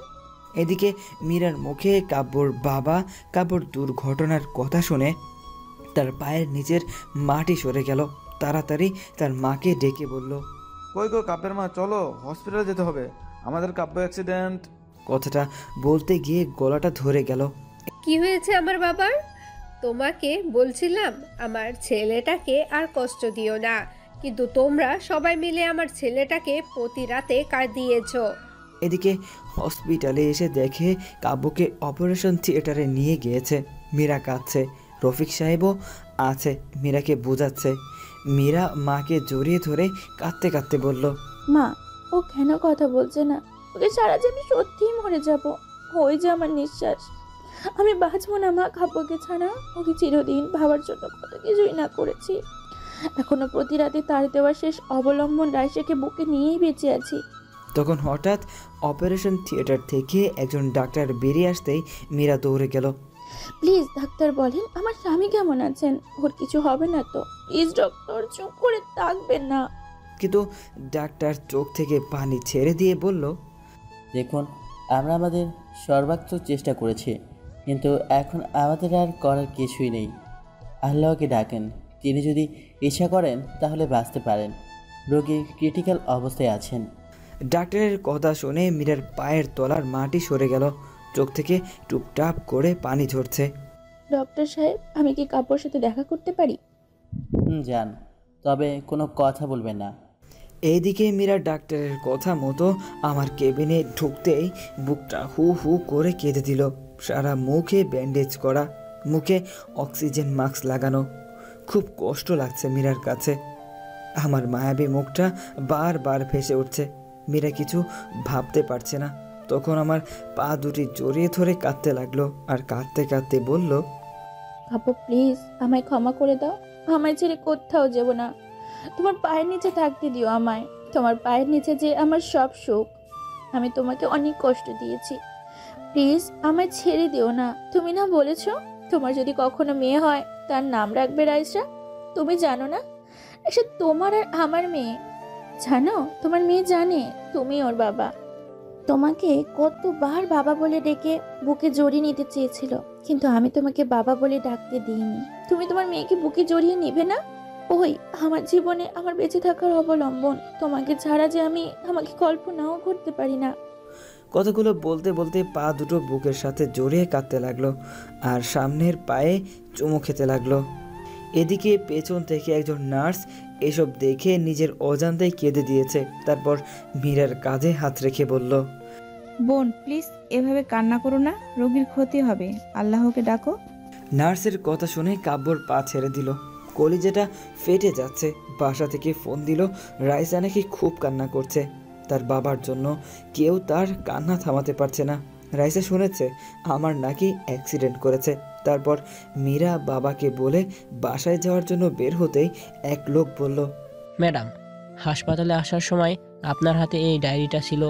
তারপর মীরা ডায়েরিটা হাতে নিয়ে বাসায় আসতেই, তুমি আমার বাসায় আসবে না, তুমি বাবাইকে কষ্ট দিয়েছো, আমি সব শুনেছি।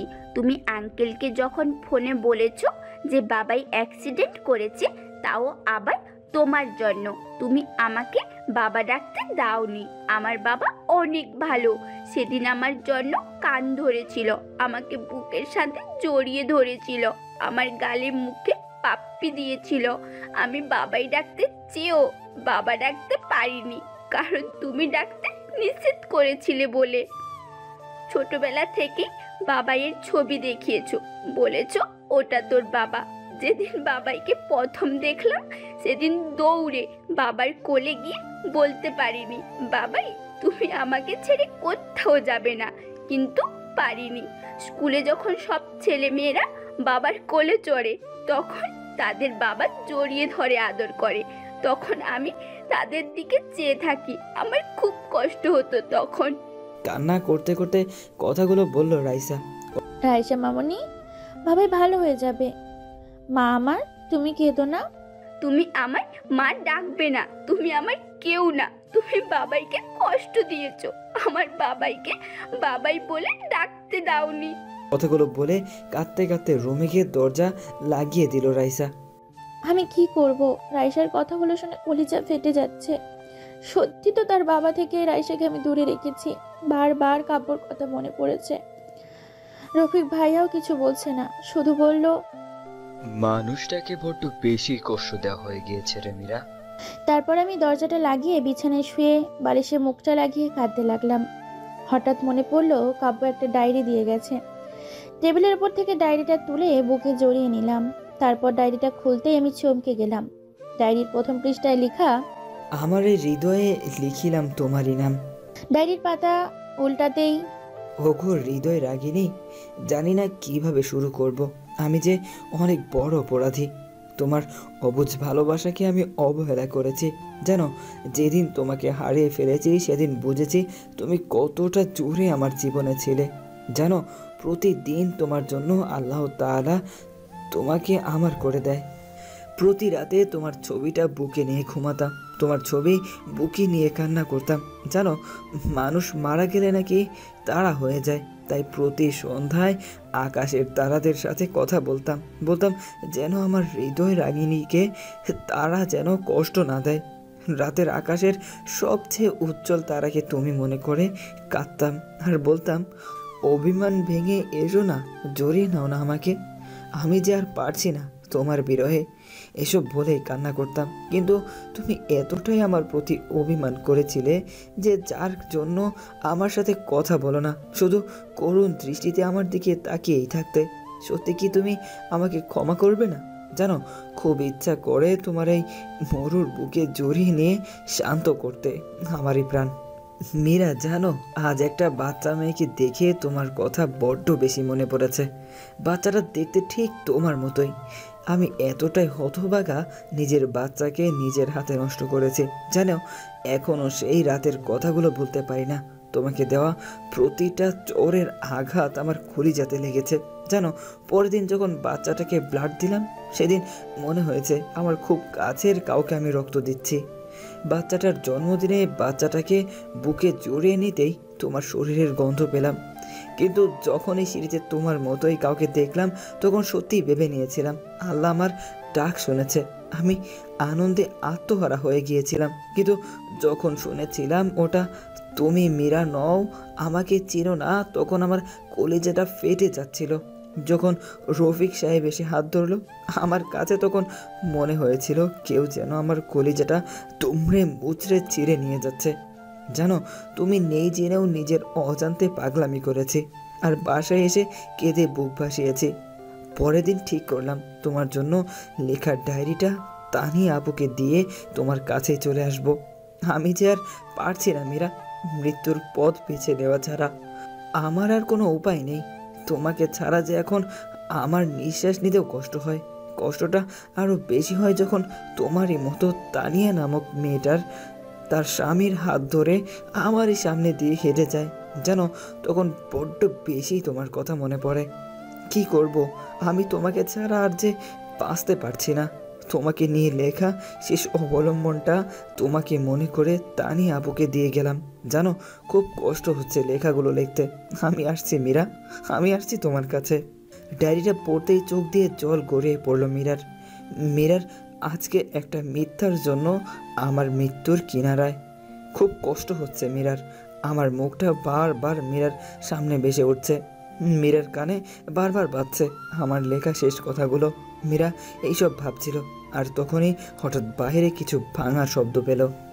মীরা তাড়াতাড়ি করে রুমের বাইরে এসে দেখে রাইসা কান্না করছে আর খাবারের প্লেট ফেলে দিয়েছে। মা, রাগ করে না, খেয়ে নাও। তুমি আমাকে মা বলবে না, আমাকে বাবাইয়ের কাছে নিয়ে যাও। আর তুমি আমার বাবাইকে কষ্ট দিয়েছো, আমার সাথে কথা বলবে না। প্লিজ রাইসা মা আমার। তোমার বাবার কিচ্ছু হবে না, প্লিজ কান্না করো না, খেয়ে নাও। কান্না চেপে বলল মীরা। আমাকে বাবাইয়ের কাছে নিয়ে যাও, বাবাইকে না দেখে আমি খাবো না। হঠাৎ তখনই সবুজকে ঘরে আসতে দেখে মীরা ভাইয়া বলে কেঁদে দিয়ে বলল, ভাইয়া কাপু বাঁচবে না, কাপুকে ছাড়া আমি যে বাঁচবো না ভাইয়া। সবুজ মীরাকে বুকে নিয়ে সান্ত্বনা দিয়ে বলল, কান্না করিস না বোন, আল্লাহ তাআলা সব ঠিক করে দিবেন। তোর কান্না যে আমি দেখতে পারি না। মা বাবাকে তো ছোটবেলায় হারিয়েছি, তানিয়াটাকেও প্রথম দেখাতেই হারিয়ে ফেলেছি তোকে খুন করার জন্য। সাথী নামের মেয়েটা কন্ট্যাক্ট করেছিল, তোকে খুন করতে এসে তোর গলার লকেটটা দেখেই চিনে ফেলি। তুই আমার ছোটবেলার হারিয়ে যাওয়া বোন মীরা। কিন্তু শেষ সময় তানিয়াকে গাড়ির নিচে পিষ্ট হতে দেখি। তোর চেহারা তানিয়ার মতো ছিল, তাই যখন দেখলাম তানিয়া রাস্তার পাশে পড়ে আছে, দৌড়ে বুকে টেনে নেই। সন্ত্রাসী ছিলাম, মানুষের রক্ত দেখলে হাসি পাইতো, কিন্তু যখন নিজের বোনটার রক্ত আমার শার্ট ভেসে যাচ্ছিল তখন বুঝেছি আপন মানুষদের রক্ত শুধু তাদের শরীর থেকে ঝরে না, আপন মানুষটির কলিজা থেকেও ঝরে। তোকে আর তানিয়াকে পেয়ে অন্ধকার রাস্তা থেকে সরে আসি।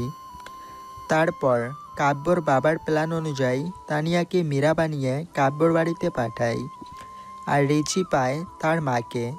রিচির বাবা রফিক ভাইয়ের সাথে সব প্ল্যান করি, কিন্তু এজন্য যে কাব্য আজকে মৃত্যুর মুখোমুখি হবে তা জানলে কখনো এতটা মিথ্যার আশ্রয় নিতাম না।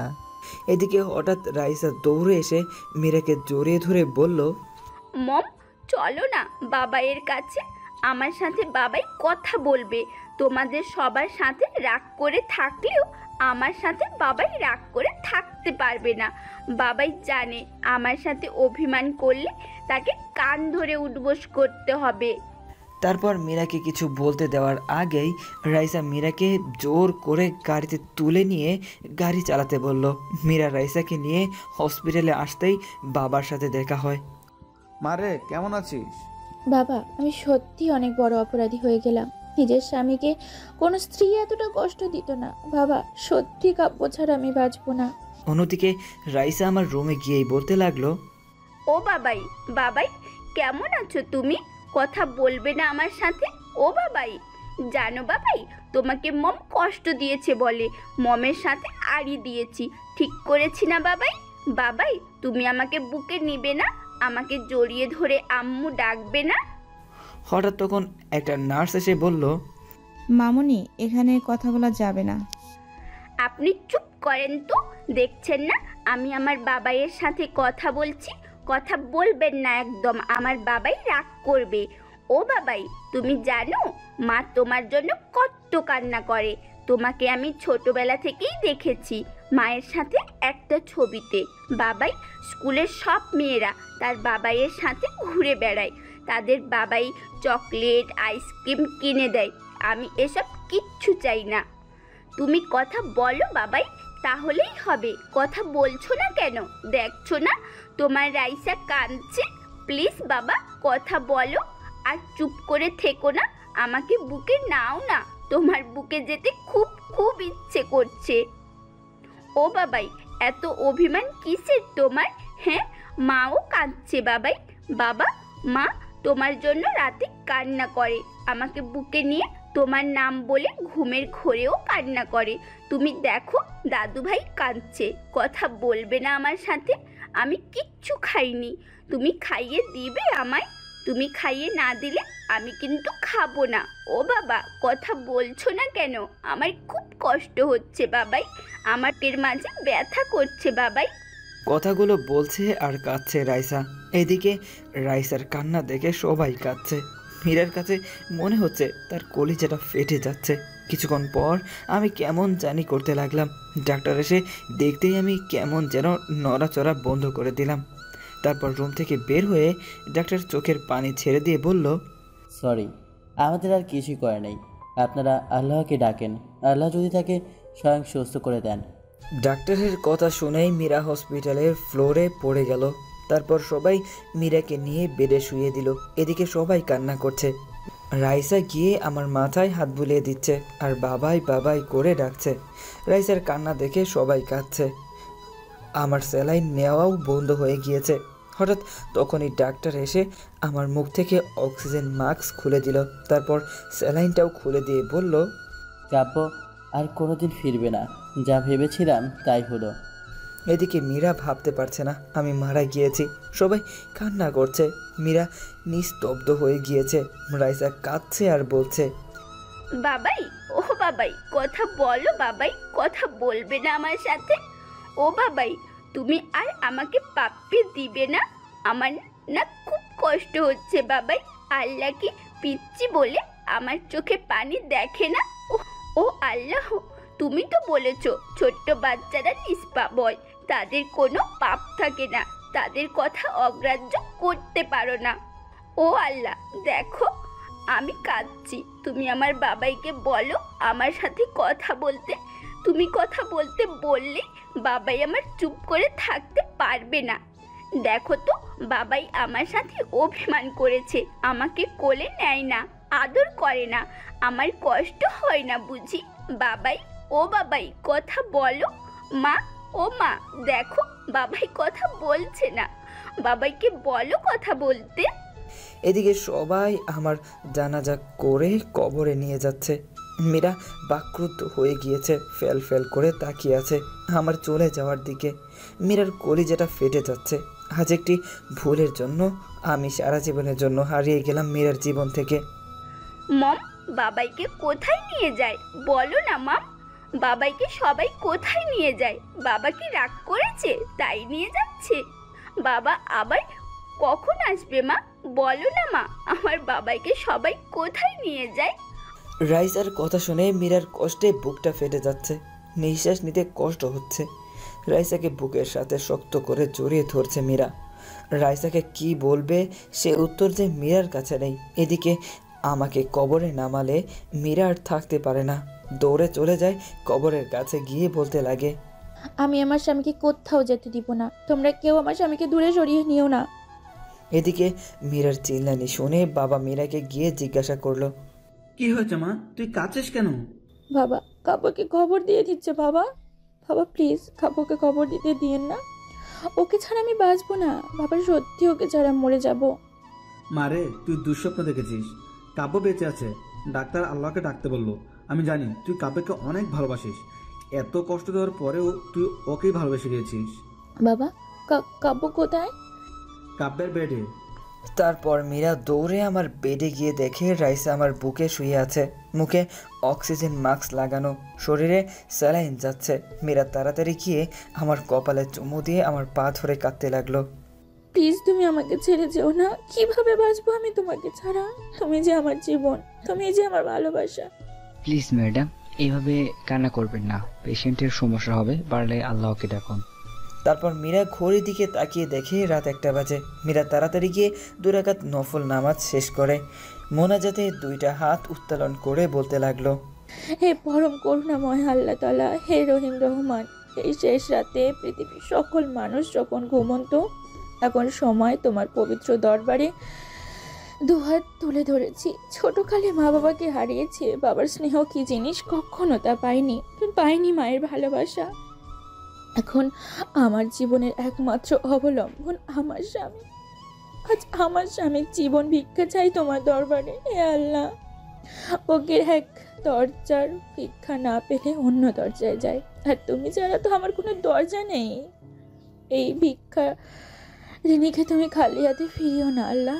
আমি কিচ্ছু চাইনি কোনোদিন তোমার দরবারে, কোনোদিন বলিনি বা অভিযোগ করিনি মা বাবাকে কেন কেড়ে নিলে। আল্লাহ, তোমার কাছে আমার স্বামীর জীবন ভিক্ষা চাই। আল্লাহ, আমার জীবনের বদলতে হলেও আমার স্বামীকে বাঁচিয়ে দাও। আমার মেয়েকে তুমি বাবা হারা করো না। আল্লাহ, সন্তান কাঁদলে নাকি মা সহ্য করতে পারে না। ও আল্লাহ, তুমি তো দুনিয়ার মায়ের চেয়েও তোমার বান্দা বান্দিদেরকে লক্ষ কোটি গুণ বেশি ভালোবাসো। আল্লাহ, এই নিশিরাতে তুমি কি আমার কথা শুনতে পাচ্ছ না? আমার স্বামীকে সুস্থ করে দাও আল্লাহ। আমার বেঁচে থাকার অবলম্বনকে আমার কাছ থেকে দূরে সরিয়ে নিও না। নিশ্চয়ই তোমার গুনাহগার বান্দির দোয়া কবুল করছো তো। এই কথা বলে মোনাজাত শেষ করে জায়নামাজেই ঘুমিয়ে গেল মীরা। তারপর ভোরের আলো পড়তেই মীরার ঘুম ভেঙে যায় আর মীরা উঠে দৌড়ে যায় আমার বেডে। মীরা গিয়েই দেখে আমার অক্সিজেন মাস্ক খোলা। তারপর ডাক্তার এসে বলল, সরি, কাপ আর ফিরবে না। কথাটা বলেই ডাক্তার চলে গেল। সাথে সাথেই মীরা চিল্লিয়ে কাঁদছে আর বলছে, না না না, এ হতে পারে না, আমার কাব্য আমাকে ছেড়ে যেতে পারে না। তখন সাথে সাথে আমার পা দুটি জোরে ধরে বলতে লাগলো, এই তুমি আমাকে ছেড়ে যেও না, আমি সত্যি তোমাকে ছাড়া বাঁচবো না। তোমার বুকে যে আমার শেষ ঠিকানা, প্লিজ কথা বলো আর চুপ করে থেকো না। এসব বলছে আর আমার পা জোরে ধরে কান্না করছে মীরা। মীরা কাঁদতে কাঁদতে আমার কপালে গিয়ে ভালোবাসার স্পর্শ রেখে দিল। আর তখন কে যেন মীরাকে শক্ত করে জড়িয়ে ধরলো। মীরা মাথা তুলে তাকিয়ে দেখে আমি মীরাকে শক্ত করে জড়িয়ে ধরেছি। তারপর আমি বললাম, আমি কি আমার পিচ্চি বউটাকে রেখে মরতে পারি? আমি যে আমার পিচ্চি পরিটাকে বড্ড বেশি ভালোবাসি। আমার পিচ্চিটাকে কি জড়িয়ে ধরতে পারি? যা দুষ্ট। কথাটা বলেই আমার বুকে মুখ লুকালো মীরা। এই কি করছো? শার্ট তো ভিজে গেল।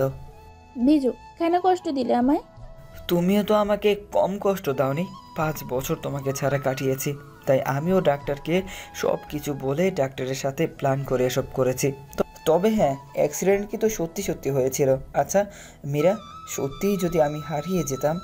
কথাটা বলার সাথে সাথে মীরা আমার মুখে হাত দিয়ে ফেললো। কি বলছো? তাহলে আমার কি হবে? এখনো তো 12 রাত বাকি, আর এখন আমি কিন্তু পিচ্ছি না। আমি তখন হেসে দিয়ে মীরাকে জড়িয়ে ধরলাম। আর তখনই হঠাৎ রাইসা এসে বলল, বাবাই শুধু মাকেই আদর করবে, তোমায় করবে না। তারপর আমি রাইসাকে কোলে নিয়ে দুজনে হেসে দিলাম।